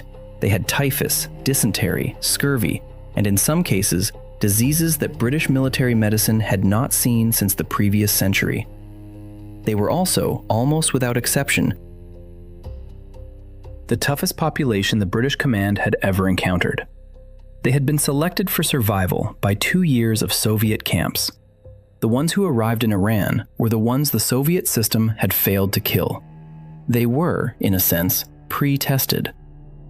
In August 1942, in northern Iran, near the town of Hamadan, a small group of Polish soldiers from the 22nd Artillery Supply Company stopped at a roadside encampment of Iranian shepherds to buy provisions. One of the shepherds, a boy of perhaps 12, was carrying a small bundle wrapped in a sheepskin. Inside the bundle was a Syrian brown bear cub, approximately 2 months old, weighing perhaps 3 kilograms. The cub's mother had been shot by hunters. The boy had been keeping it alive on goat's milk and was attempting to sell it. The Polish soldiers, after some negotiation and amusement, purchased the cub for a few cans of corned beef, a Swiss Army knife, and some chocolate. The exact transaction is recorded in 3 independent sources, including the post-war memoir of one of the soldiers present, a man named Wojciech Naremski. The cub was carried back to the Polish camp inside a soldier's coat. The soldiers fed him condensed milk diluted with water, dispensed from an empty vodka bottle with a piece of cloth tied over the neck. He drank approximately a liter on his first night. He fell asleep inside the coat. He was given a name. The name was Wojtek, a common Polish given name, a diminutive of Wojciech, meaning, roughly, happy warrior. It was the name of the soldier who had purchased him and several others in the unit. It became, almost immediately, the bear's name. He grew. Bears, it turns out, grow rapidly when fed condensed milk, fruit, vegetables, occasional cans of meat, beer, and yes, beer, as we will get to, and, on at least one documented occasion, a half-eaten pack of cigarettes, including the paper. By his first birthday, he weighed approximately 140 kilograms. By his third birthday, which fell, by the soldiers' reckoning, in the late summer of 1945, he weighed approximately 250 kilograms and stood, on his hind legs, just over 6 feet tall. He was, in adult terms, a moderately large male brown bear. He was also, by every account from the soldiers who lived with him, the most domestically tractable bear in the documented history of human-bear cohabitation. He learned to wrestle other soldiers without injuring them, modulating his strength so precisely that he never broke a bone in 3 years of nearly daily wrestling matches with men averaging 70 kilos. He learned to drink beer from a bottle, holding the bottle in his front paws and tipping it up, a behavior photographed extensively. He learned to smoke cigarettes, though smoke overstates it. He would put a lit cigarette in his mouth, hold it for approximately 15 seconds, and then either eat it or spit it out, depending on his mood. He learned to salute, after a fashion, by raising one paw when soldiers came to attention. He learned, most importantly for what was to come, to carry boxes. The bureaucratic problem arrived in late 1943.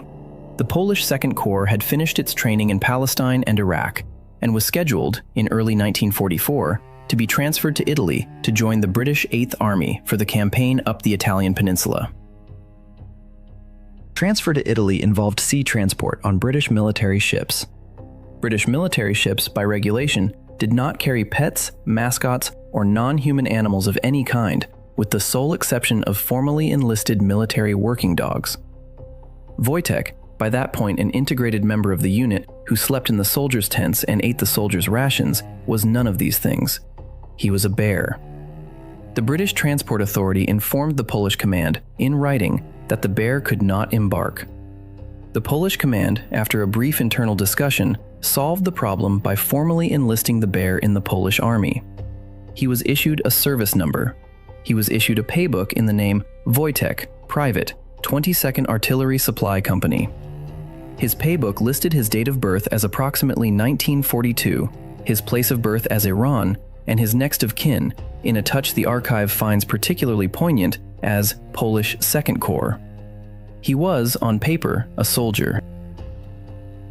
He boarded the British transport ship as a soldier. The British Transport Authority, presented with formal Polish military documentation, processed him without further objection. The archive notes that this is one of the rare cases in which inter-allied military bureaucracy produced a result that approaches comedy without quite knowing it had done so. He arrived in Italy in February 1944. He was promoted, over the course of the spring, to corporal, a rank he held for the rest of his military service. In May 1944, the Polish Second Corps was assigned the central role in what became one of the most brutal engagements of the Italian campaign, the fourth and final Battle of Monte Cassino.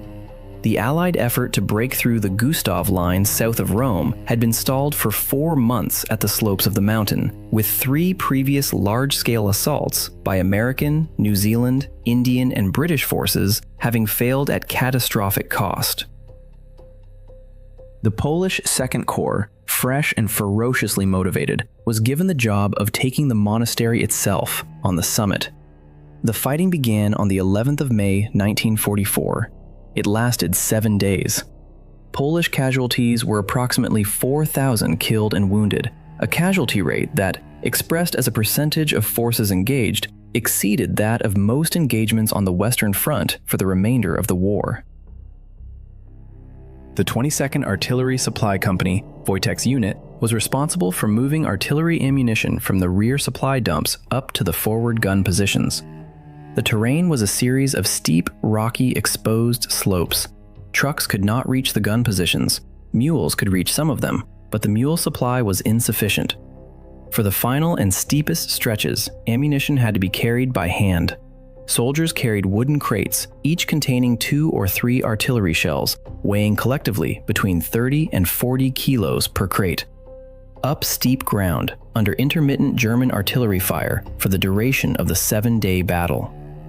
Wojtek, who had spent the previous 18 months watching the soldiers carry crates, and who had on multiple occasions in camp picked up crates and moved them around for amusement, began, on the 2nd day of the battle, to carry crates from the supply dump to the gun positions. He did this without being asked. He did it because he had seen the soldiers doing it, and, by every account from the men who were there, he wanted to participate. He carried crates, in what eyewitnesses described as a kind of upright walking shuffle, holding the crates against his chest with both forepaws, up the slope to the gun positions, set them down, and walked back for another. He did this for, by the unit's count, the better part of 4 days. He was photographed doing it. The most famous of those photographs, taken by an unnamed Polish soldier with a small civilian camera, somewhere on the slopes of Monte Cassino, on what is believed to be the 15th or 16th of May 1944, shows a large brown bear standing upright, carrying a wooden artillery shell crate against his chest, with the rocky terrain of the mountain behind him. The photograph is in the Imperial War Museum's archive in London. It is real. It is not a fake.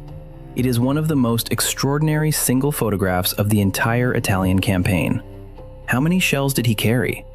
The unit's unofficial estimate, recorded in a regimental history written in 1946, was in the region of 100 crates over 4 days, which, at 2 to 3 shells per crate, suggests perhaps 200 to 300 individual artillery rounds. The archive cannot independently verify the number. The archive accepts it as the unit's good faith estimate by people who were there. The archive notes, with the same dryness it has applied to every numerical claim in this episode, that whether the actual number was 200 or 50 or 50,000, the underlying fact remains: a bear, of his own apparent volition, participated in the Polish assault on Monte Cassino by physically carrying ammunition under fire alongside human soldiers. It is, the archive submits, one of the most genuinely unique events in the documented history of armed conflict. After Monte Cassino, the 22nd Artillery Supply Company adopted a new emblem. The emblem, designed by the unit's officers in the weeks following the battle, depicted a brown bear standing upright, carrying an artillery shell. It was painted on the unit's vehicles. It was sewn onto the unit's shoulder patches.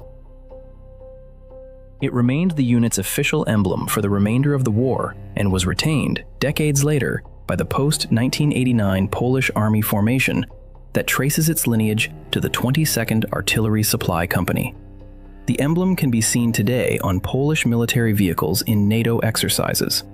The bear is on the patches. The patches are real, the archive insists. The war ended in May 1945. The Polish Second Corps, having fought up the entire Italian peninsula, was stationed in Italy at the time of the German surrender. And then, almost immediately, the Polish soldiers of the Second Corps confronted a problem that almost no other Allied unit confronted in remotely the same form. They could not go home. Poland, at the moment of German surrender in May 1945, was under Soviet military occupation and was being rapidly converted into a Soviet satellite state. The Polish government, for which the Second Corps had fought, the government in exile in London, was, within weeks, de-recognized by the United Kingdom and the United States, who instead recognized the Soviet-installed provisional government in Warsaw. The Soviet-backed regime considered the soldiers of the Second Corps to be, at minimum, politically unreliable and at maximum, traitors. Several thousand Second Corps veterans who did return to Poland between 1945 and 1948 were arrested, imprisoned, or, like Witold Pilecki, executed. The remainder, approximately 120,000 Polish soldiers and their families, made the wrenching decision not to return. They were granted, in 1946, the right to settle in the United Kingdom under the Polish Resettlement Act, the first piece of mass immigration legislation in modern British history. The 22nd Artillery Supply Company, with its bear, was demobilized in Italy in 1946 and transferred, en bloc, to a resettlement camp in Berwickshire in the Scottish borders, called Winfield Camp. Wojtek arrived in Scotland with his unit in the autumn of 1946. He lived at Winfield Camp for approximately 1 year, where he was, by every account, a popular member of the local community, wandering into the village pub on Sunday afternoons accompanied by Polish soldiers, accepting beers from astonished locals, and being the subject of considerable Scottish newspaper coverage. He was, in 1947, the most photographed bear in the United Kingdom. But the unit was being demobilized. The Polish soldiers were finding civilian work, marrying local women, dispersing across Britain. There was no longer an artillery supply company to which a corporal bear could be attached. A decision had to be made about Wojtek's future. The decision, made jointly by the unit's officers and the Edinburgh Zoo, was that he would be transferred to the zoo as a permanent resident. He arrived at the Edinburgh Zoo on the 15th of November, 1947, at age 5. He lived at the zoo for 16 years. The archive will not pretend that those 16 years were good ones for him. They were not. He had been raised among humans in an Italian and Iranian and Iraqi outdoor environment with constant social interaction, freedom of movement within camp, beer, cigarettes, wrestling matches, and the affectionate attention of approximately 400 Polish soldiers who treated him as a member of the regiment. He was naivety. He paced. He refused food. He sat in the corner of his enclosure for long periods staring at nothing. The archive notes this not to assign blame. The Edinburgh Zoo did the best that post-war British zoological practice permitted, but because the truth of his life requires it. He had been a soldier. He was now a prisoner. What rescued him, partially, was the visits. Polish veterans of the Second Corps, dispersed across Britain, made it their tradition, initially informally, then in organized, regular pilgrimages, to visit Wojtek at the Edinburgh Zoo. They came on Sunday afternoons. They came in groups of 3 or 5, or on major Polish national holidays, in groups of 50 or more. They brought him cigarettes, which the zoo staff confiscated, but allowed him to receive in modified form, as the keepers noted that his evident pleasure at receiving them improved his behavior for several days afterward. They brought him beer, which the zoo permitted, in moderation, on the grounds that it had been part of his diet for his entire adult life, and that withdrawing it had visibly distressed him. They spoke to him in Polish. The zookeepers, standardly British, observed across the 16 years that Wojtek's behavior responded distinctly differently to Polish language conversation than to English language conversation. He oriented toward Polish voices. He came to the front of the enclosure for Polish voices. He ignored almost completely English voices, except in the case of his regular keepers, whose voices he had learned individually. The keepers, in their formal observation logs, preserved in the Edinburgh Zoo archive, used the phrase responsive to native language multiple times. The archive does not know and cannot know what this meant from the bear's interior perspective. The archive notes only that it is consistent with what an extraordinary number of human prisoners of war and camp survivors have reported across cultures and centuries. That the sound of one's own language, after long deprivation, registers with a force that has no equivalent in the absence of that deprivation. He died on the 2nd of December, 1963, at the age of approximately 21, of natural causes, old age primarily, with secondary complications from arthritis. He was, at the time of his death, one of the oldest Syrian brown bears ever recorded in captivity. The Polish veterans of the Second Corps, by then mostly in their 40s and 50s, sent representatives to a small memorial gathering at the zoo. The British keepers attended. The zoo placed a small plaque at the entrance to his former enclosure. The plaque, which has been replaced and supplemented several times since, reads in its current form, in both English and Polish: Wojtek the Soldier Bear, veteran of the Italian campaign, friend of the Polish Second Corps. There is now, additionally, a full-sized bronze statue of Wojtek in central Edinburgh, in Prince's Street Gardens, unveiled in 2015, depicting him standing upright with a Polish soldier walking alongside him. The statue is paid for entirely by donations from the Polish-Scottish community and from veterans organizations in both countries. It is one of the most visited public sculptures in Edinburgh. The archive has no objection to it. The archive finds it dignified. I want to close Folder 5 with one final observation, because Folder 5 exists in the archive specifically to enforce a kind of perspective that the previous 3 folders do not, on their own, supply. A bear, in 1942, was found by accident on a roadside in Iran by a group of starving Polish soldiers who had survived 2 years of Soviet labor camps and a 1-year evacuation across half the continent of Asia. They bought him for a tin of corned beef. They raised him on condensed milk.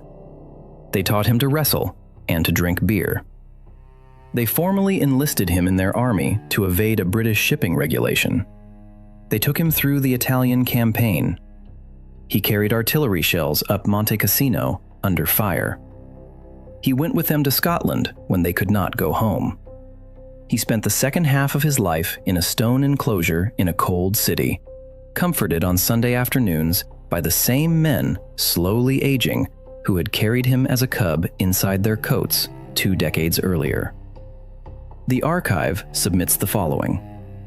Of every entity who appears in the Second World War's documentary record, every soldier, every general, every politician, every civilian, every statesman, every spy, the bear is, in some narrow but real sense, the only one whose moral position throughout the war is entirely uncomplicated. He did not choose his side. He did not have a side. He had a family of human beings who fed him and were kind to him, and he helped them carry heavy boxes when he saw they needed help carrying heavy boxes. He killed no one. He betrayed no one. He served no ideology. He outlived almost all the men who raised him. He was, by every available metric, the most innocent participant in the largest and least innocent event of the 20th century. The archive notes that this is also, perhaps, a clue to why the soldiers loved him so much. Folder 5 closes. We have one folder left. I am going to drink something one more time. So should you. We are going down, now, into the last folder. And the last folder is the one for which the archive arranged the previous 5 in the order it did. We have, in sequence, met a man whose body count was lower than the lives he saved.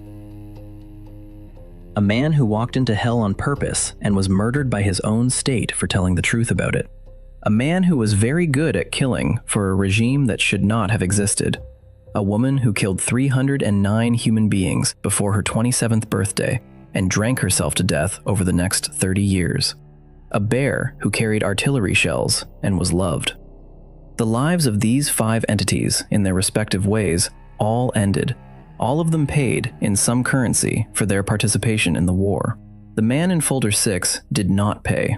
The man in folder 6 was an SS officer of senior rank, personally responsible for at least 4 operations of major strategic significance for the Third Reich, almost certainly involved in war crimes, including the murder of disarmed prisoners and the use of US military uniforms by his commandos in violation of the laws of war, and credibly implicated in post-war networks that smuggled Nazi war criminals out of Europe to South America.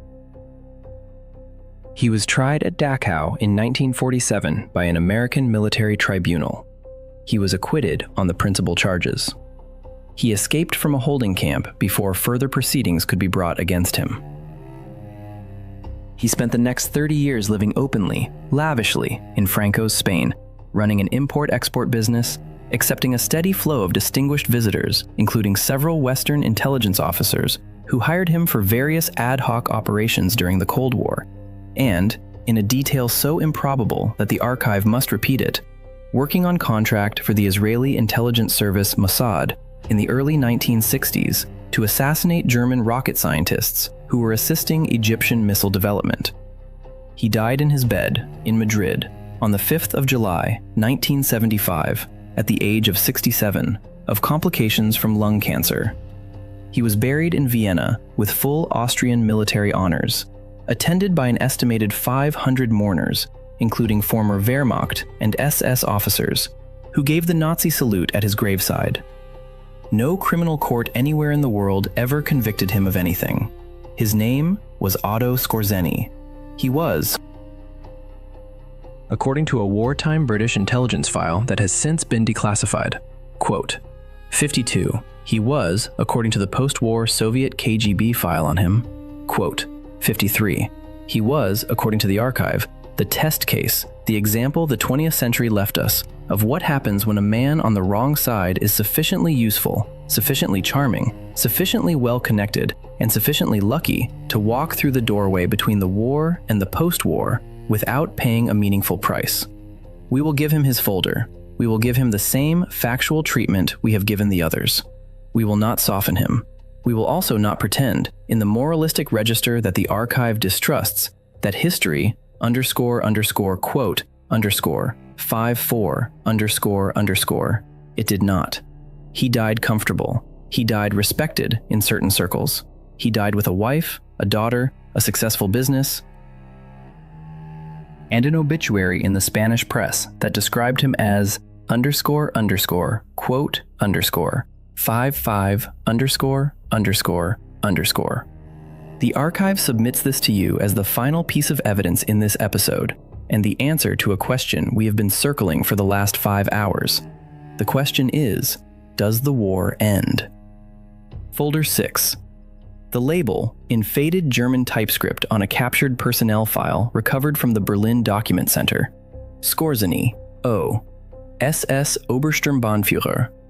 Beneath that, geboren, 12. Juni 1908, Wien. Born 12th of June, 1908, Vienna. Beneath that, a list of operations, each followed by a date. Operation Eiche, Oak, 12th September 1943. Operation Panzerfaust, 15th October 1944. Operation Greif, December 1944. Beneath that, in red pencil, in a post-war American hand, Acquitted Dachau Tribunal, 9th September 1947. Beneath that, in a different ink, Escaped Internment, 27th July 1948. Beneath that, in pencil, simply, Madrid. He was Austrian. He was tall, 6'4", an exceptional height for a European man of his generation, broad-shouldered, athletic, and bore on his left cheek a vertical dueling scar approximately 15 centimeters long that he had acquired in 1928 at age 20 in his 15th recorded student fencing duel at the University of Vienna. The scar was, in the cultural context of interwar German-speaking student fraternities, a status symbol, a schmiss, a quote, _56, ____, and was acquired deliberately by participation in a ritualized academic fencing practice called Menser, in which two participants, wearing protective gear except for their faces, attempted to score precisely such marks on each other. He was proud of it. Throughout his life, he photographed in profile so the scar was visible. The scar became, after the war, the single most distinctive identifying feature of his public image. Cartoonists drew him by drawing the scar first. He was educated as a mechanical engineer. He completed his diploma at the Vienna University of Technology in 1931 at age 23 and went into the construction industry, specifically scaffolding and small civil engineering contracts. He was, by all accounts of those who knew him in the early 1930s, a charming, articulate, physically imposing young man with a talent for organization and a taste for risk. He joined the Austrian Nazi Party in 1931 at the age of 23, when the party was still illegal in Austria. He participated in the failed Austrian Nazi putsch of July 1934, the assassination of Chancellor Engelbert Dollfuss by Austrian SS members, in which he was a peripheral organizer rather than a direct participant. He went into hiding after the putsch failed, but resurfaced when the Nazis came to power in Austria via the Anschluss of March 1938, at which point he was a public, decorated, long-standing member of the Austrian Nazi movement. The archive notes this because, like Whitman, Skorzeny is sometimes posthumously laundered as quote, _57 ___. He was nothing of the sort. He had been a Nazi for 7 years before the war began. He had been a Nazi when being a Nazi in Austria was illegal and dangerous. He chose his side early, voluntarily, and at considerable personal risk. The archive insists on this for the record. When the war began in September 1939, he was 31 years old, and he volunteered for the Waffen-SS. He was rejected initially as too tall. There was an upper height limit for SS officer candidates, on the absurd theoretical grounds that excessive height violated the Nazi ideal of, quote, 58.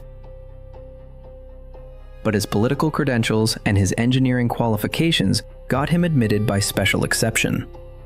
He served, between 1940 and 1942, as a junior officer in the Leibstandarte SS Adolf Hitler, the same regiment as Wittmann, though their paths did not directly cross, in France, the Balkans, and on the Eastern Front. He saw combat. He was wounded in December 1941 near Moscow by shrapnel that struck him in the back of the head, requiring evacuation. He recovered slowly. By the time he was past fit for duty in late 1942, the war was no longer the kind of war that an injured officer in his mid-30s could expect to fight in a frontline tank or infantry role. In April 1943, he was given an assignment that, more than any other single event, defined his career. He was appointed commander of a newly formed unit called Sonderverband ZBV Friedenthal, headquartered at Friedenthal Castle, north of Berlin. The unit's name translates roughly as Special Formation for Special Purposes. Its actual function was the German equivalent of what the British had developed as the Special Operations Executive, and what the Americans were just beginning to develop as the Office of Strategic Services. It was a commando and special operations unit, designed to conduct sabotage, assassination, kidnapping, intelligence gathering, and unconventional warfare behind enemy lines and in politically sensitive contexts where regular military operations would be inappropriate. Skorzeny, with his engineering background, his fluency in several languages including English, his extreme physical capability, his political reliability, and, by every contemporary account, his personal charisma and operational creativity, was the right man, in the bluntly amoral sense, for the job. The first operation that made him famous was Operation Eiche, Oak, on the 12th of September 1943. The mission was the rescue of Benito Mussolini. The Italian dictator had been deposed by his own Grand Council and arrested by King Victor Emmanuel III on the 25th of July, 1943, after the Allied invasion of Sicily had made his political position untenable. He was held, after several initial transfers, at a remote ski resort and hotel called the Albergo Rifugio at the top of Gran Sasso, the highest peak in the Apennines, at an altitude of approximately 2,000 meters. The hotel was accessible only by cable car, which the Italian guards controlled. Hitler, refusing to accept the loss of his principal European ally, ordered Mussolini rescued. Skorzeny, with a hand-picked team of approximately 100 SS commandos and Luftwaffe paratroopers, planned and executed the rescue. The plan was, in technical terms, audacious. Skorzeny's team on the morning of the 12th of September 1943 landed 12 DFS-230 gliders on the small, rocky meadow adjacent to the hotel, a landing site so unsuitable that Italian intelligence had assessed it as militarily unusable. 2 of the 12 gliders crashed on landing. The remaining 10 disgorged approximately 90 German troops within sight of the hotel. Skorzeny had brought with him, deliberately, a senior Italian general, Fernando Soletti, whom the Germans had pressured into participating. Soletti, in Italian uniform, walked with Skorzeny toward the Italian guards at the hotel entrance. The guards, confused by the presence of a senior Italian general, apparently leading a German raid, hesitated. In the 7 seconds of hesitation, Skorzeny's troops crossed the open ground and entered the hotel. Not a single shot was fired by either side. Mussolini was extracted from his 4th-floor room without incident. He was loaded into a Fiesler Stork, a small, slow, short takeoff aircraft flown by a personal pilot of the Luftwaffe and flown out of the meadow to a German airfield. Within 24 hours, he was in Munich, meeting Hitler. The propaganda value was immense. Skorzeny was personally promoted to Sturmbannführer, Major, and decorated with the Knight's Cross by Hitler. His face appeared on German newsreels for weeks. He became, overnight, the most famous SS commando in Europe. The archive will note, because the archive notices this kind of thing, that the operation was tactically successful and produced, in net effect, no significant strategic benefit to the Third Reich whatsoever. Mussolini, restored as the puppet leader of the Italian Social Republic in northern Italy, exercised approximately zero meaningful authority for the remaining 19 months of his life and was eventually shot by Italian partisans in April 1945.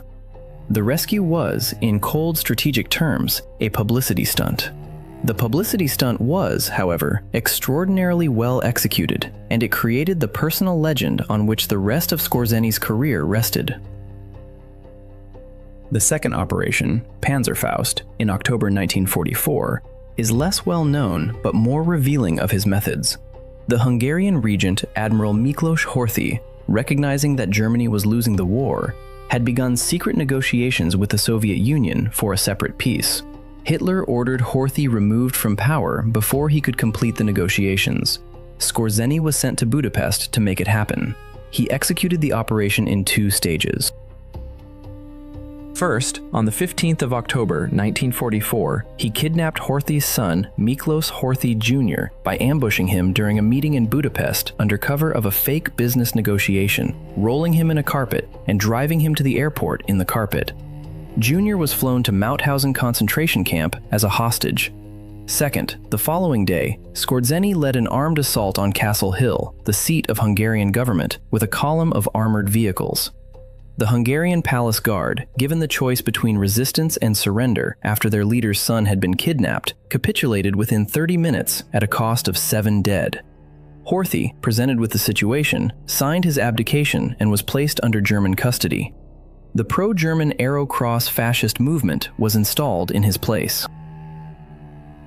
Within months, the Arrow Cross regime murdered, by direct action and by deportation to Auschwitz, approximately 50,000 Hungarian Jews who had survived the war up to that point, precisely because Horthy, despite his own anti-Semitism, had refused to deport them. The archive notes the connection bluntly. Skorzeny's October 1944 operation in Budapest is one of the proximate causes of approximately 50,000 specifically attributable Jewish deaths in the final 6 months of the war. He was never charged with this. The connection has been documented in post-war Hungarian and Israeli historical scholarship. It does not appear in any criminal indictment ever filed against him in any jurisdiction. The third operation, Greif _quote_61_, was the one that produced his trial at Dachau.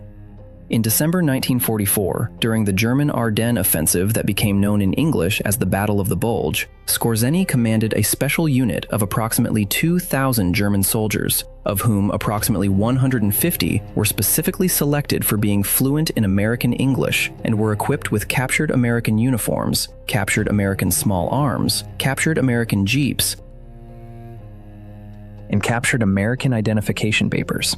Their mission was to operate behind American lines during the offensive, seize key bridges, sow confusion, redirect traffic, cut communications, and, this part was alleged but never definitively proven, assassinate senior Allied commanders, including possibly General Eisenhower himself. The use of enemy uniforms by combatants is a violation of the laws of war, as codified in the Hague Conventions of 1907, to which Germany was a signatory. Combatants captured in enemy uniform may be summarily executed as spies.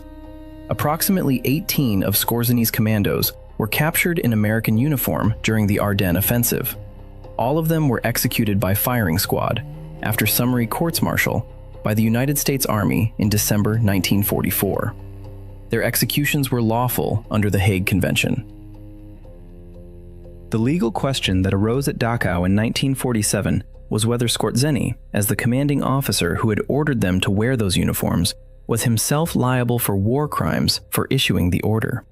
The Dachau trial, formally United States versus Otto Skorzeny et al., began on the 18th of August, 1947. Skorzeny was the lead defendant, with 9 of his subordinate officers as co-defendants. The principal charges were improper use of enemy uniforms, theft of Red Cross parcels, and the murder of American prisoners of war. The trial took 3 weeks. The prosecution's evidence on the uniform charge was strong. The defense did not contest that the uniforms had been worn.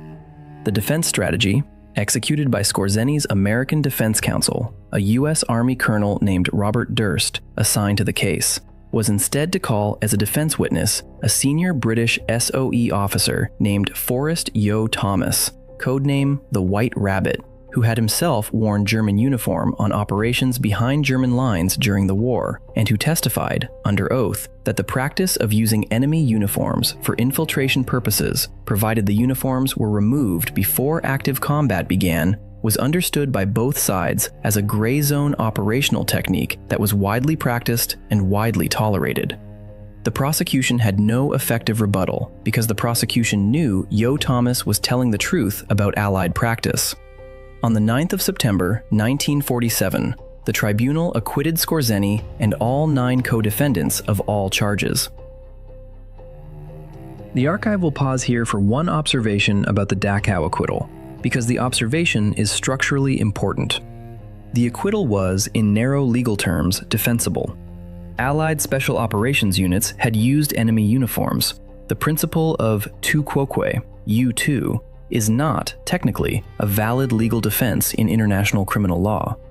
But it is a powerful, equitable consideration before a tribunal of officers from a country that had itself authorized the same practice. The tribunal's decision was within the range of reasonable verdicts on the evidence presented. What the tribunal did not address, because it was not in the indictment, was the entire rest of Skorzény's wartime career, the Budapest operation. The Friedenthal unit's broader activities. The credible post-war testimony from former subordinates that Operation Greif had included orders to kill captured Allied officers if extraction proved impossible. The archive notes that the Dachau Tribunal's narrow charges meant that Skorzeny was acquitted only of what he was charged with and was never tried for the larger pattern of his service. After the acquittal, he was returned to internment pending denazification proceedings under the German civilian denazification process. He was held at an internment camp at Darmstadt. On the 27th of July, 1948, 3 former SS officers wearing American military police uniforms drove a U.S. Army Jeep up to the gate of the Darmstadt internment camp, presented forged transfer documents authorizing the prisoner Skorzeny's transport to Nuremberg for further questioning, and signed him out. The camp staff, accustomed to such transfers, did not verify the documents independently. The 3__64__ drove Skorzeny to a safe house operated by a clandestine network of former SS officers known by the cover name Die Spinne, __quote_65__, and possibly by the name Odessa, though the existence of Odessa as a single named organization is disputed by historians. He remained in West Germany, moving between safe houses until early 1950, when he crossed into France using false papers, then into Spain. He arrived in Madrid in spring 1950. He never left. The Spanish government of General Francisco Franco, which had remained officially neutral during the war, but had been closely aligned with both Mussolini and Hitler ideologically, and which retained, in 1950, a substantial network of former Axis personnel as advisors and refugees, granted him residence and tacit protection. He established an import-export business, Skorzeny S.A., with offices initially in Madrid and later in several other European capitals. The business, on paper, traded in industrial machinery, agricultural equipment, and various commodities. In practice, according to declassified files from multiple Western and Eastern intelligence services made public between 1990 and 2020, the business was a vehicle for several distinct, parallel, and sometimes contradictory streams of activity. First, he facilitated the post-war emigration of former SS personnel and other Nazi officials to South America, principally Argentina under Juan Perón, and to a lesser extent Egypt, Syria,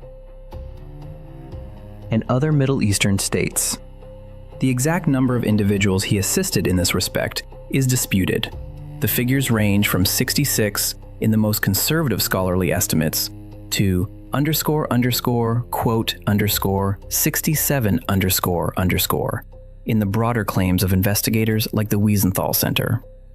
Whatever the number, it was non-zero, and it included, on the documentary record, several individuals later wanted for direct participation in the Holocaust. Second, beginning in approximately 1952, he was contracted on multiple occasions by various Western intelligence services, primarily the CIA, but also the West German BND under Reinhard Gehlen and elements of British intelligence, for short-term operational consulting on Cold War matters. The Western services hired him for the same reason they hired many ex-SS personnel in the late 1940s and early 1950s. He had operational experience, anti-communist credentials, useful networks, and, from their perspective, no further moral relevance because the war was over. His best documented work in this period was advising Franco's Spanish government on counterinsurgency techniques and providing consulting services to several Latin American military regimes, including Perón's Argentina, the Dominican Republic under Trujillo, and at least one engagement with elements of the Egyptian government under Nasser.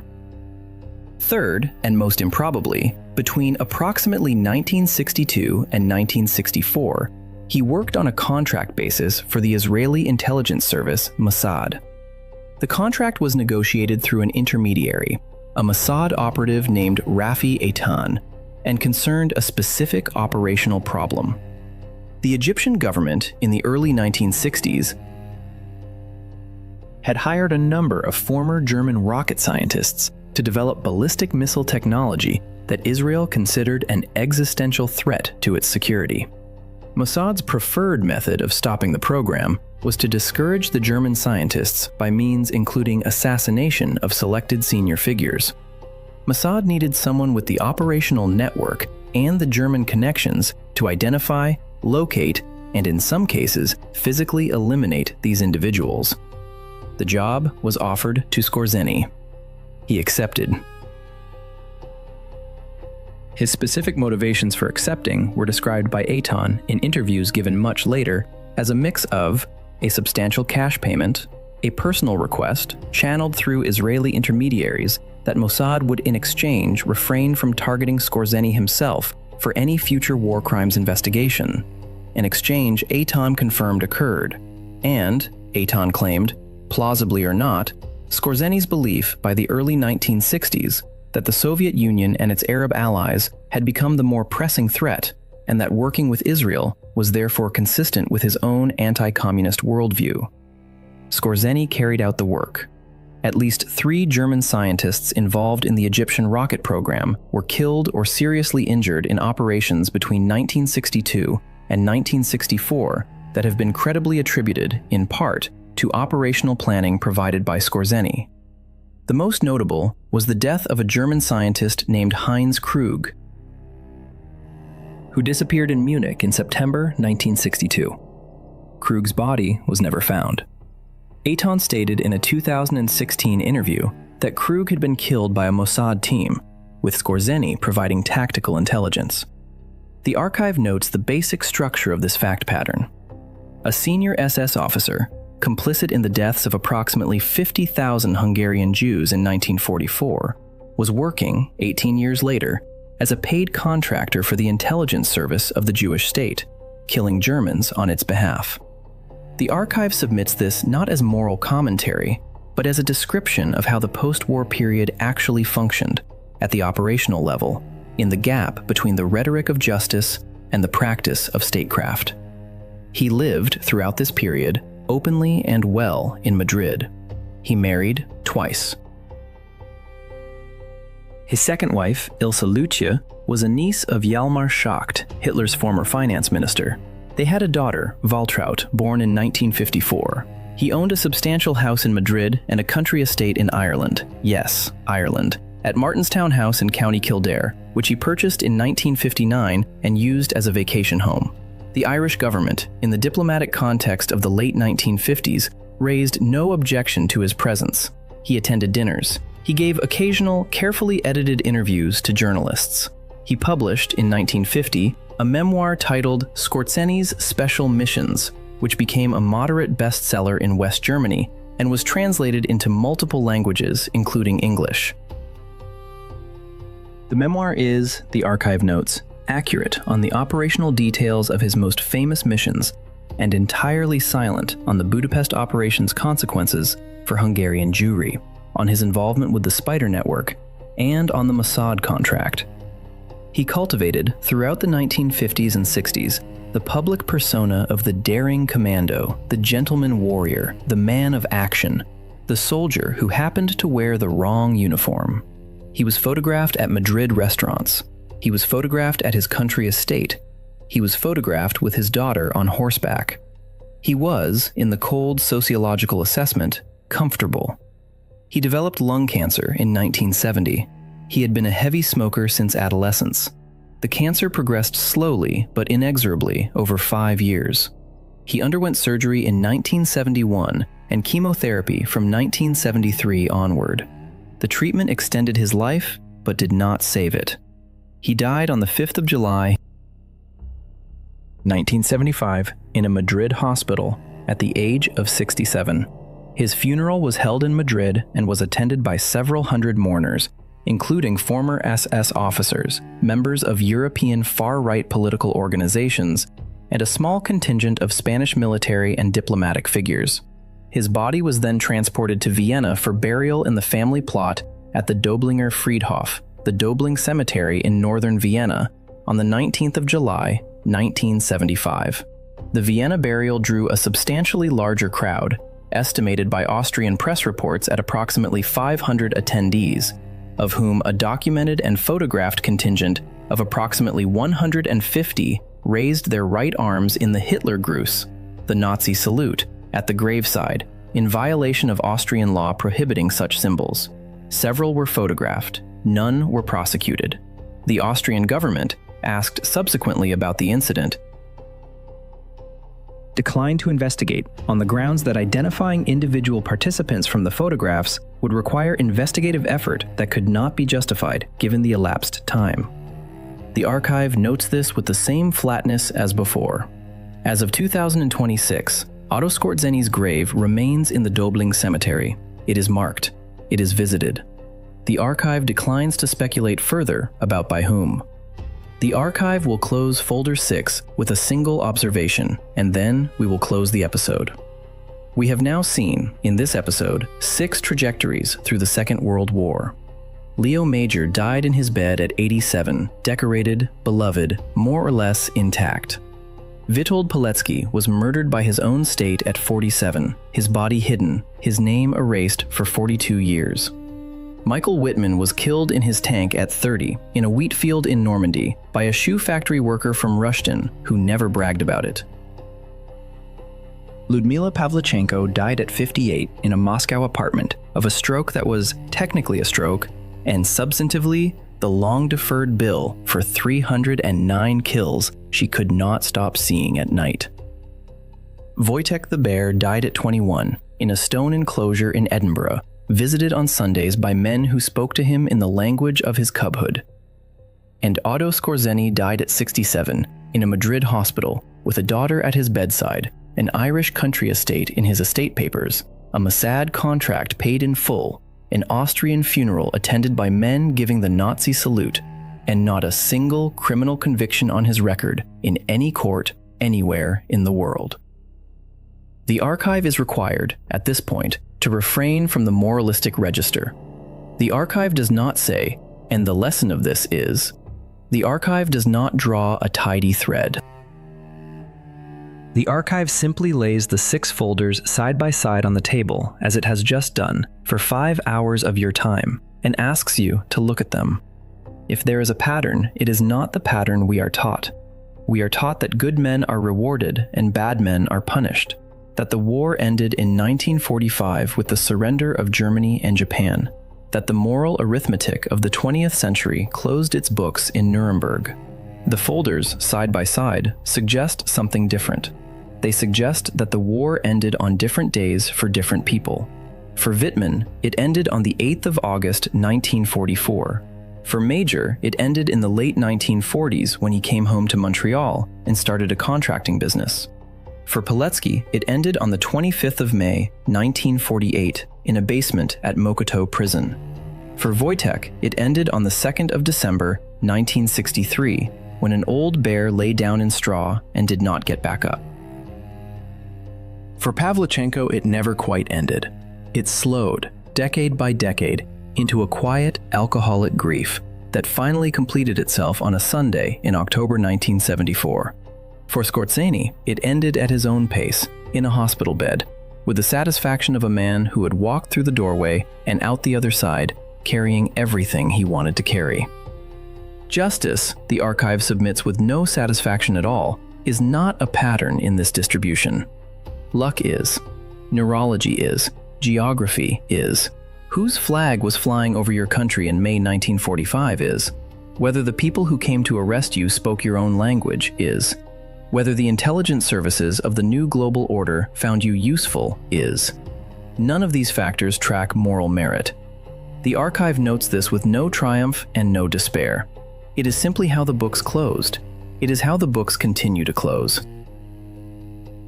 I will say one more thing before I sign off, and then I will leave you with the silence in which you can do whatever you do in your own house after the end of an episode like this one. The archive does not believe these stories are interchangeable. The archive does not believe that because Skorzeny died in his bed and Pilecki died in a basement, the difference between them is unreal. The difference is real. Pilecki walked into Auschwitz to tell the truth about it.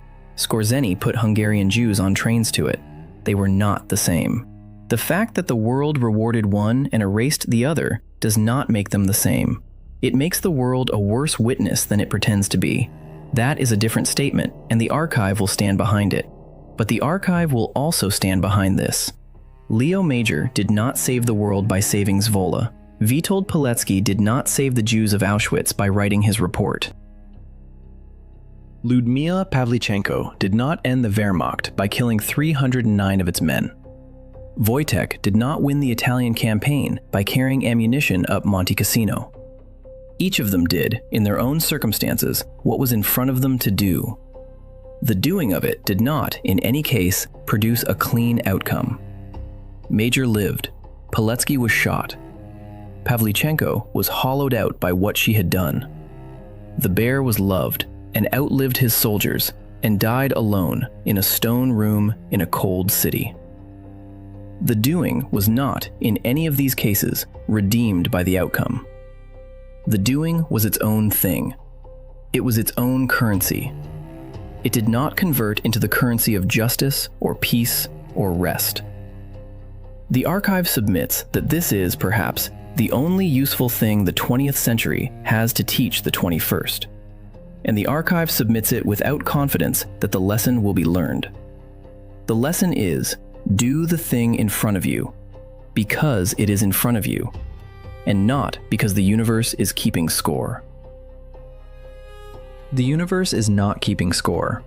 The universe gave Skorzeny a country estate in Kildare, and Pilecki a bullet in the back of the head. If you are doing what you are doing because you expect the universe to even the books afterward, you will be disappointed, and your disappointment will, in time, hollow you out the way it hollowed out Ludmila Pavlichenko. If you are doing what you are doing because it is in front of you, and it needs doing, and you are the one who can do it, then the books do not need to be evened. The doing is the thing. Leo Major understood this. So did Pilecki. So, in her own quiet, shattered way, did Pavlichenko. So, in his entirely uncomplicated bear way, did Wojtek. Wittmann did not understand it. He believed the universe was keeping score and that he was on the winning side. And he was wrong about both. Skorzeny did not need to understand it. He understood, instead, the shape of the doorway between the war and the post-war, and he walked through it without looking back. Of the 6, the archive submits, only 4 of them lived lives whose interior moral architecture was sound. 2 of them lived in their beds to old age. 2 of them did not. The interior moral architecture was unrelated to which 2. This is the archive of the Quiet War. I am closing folder 6. I am closing the table. I am turning out the lamp. The episode ends here. Thank you for staying for the whole 5 hours. I know what it costs to listen to a thing like this in one sitting, and I know that some of you did because you write to me and tell me. I read the letters. I do not always answer them. I read all of them. The next episode, when it comes, will be lighter. Not light. The archive does not do light, but lighter. We will go to a small village in southern France and tell the story of the Le Chambon-sur-Lignon Protestants, who hid 5,000 Jews in plain sight for 4 years and were never betrayed by a single neighbor in a country whose government was actively hunting them.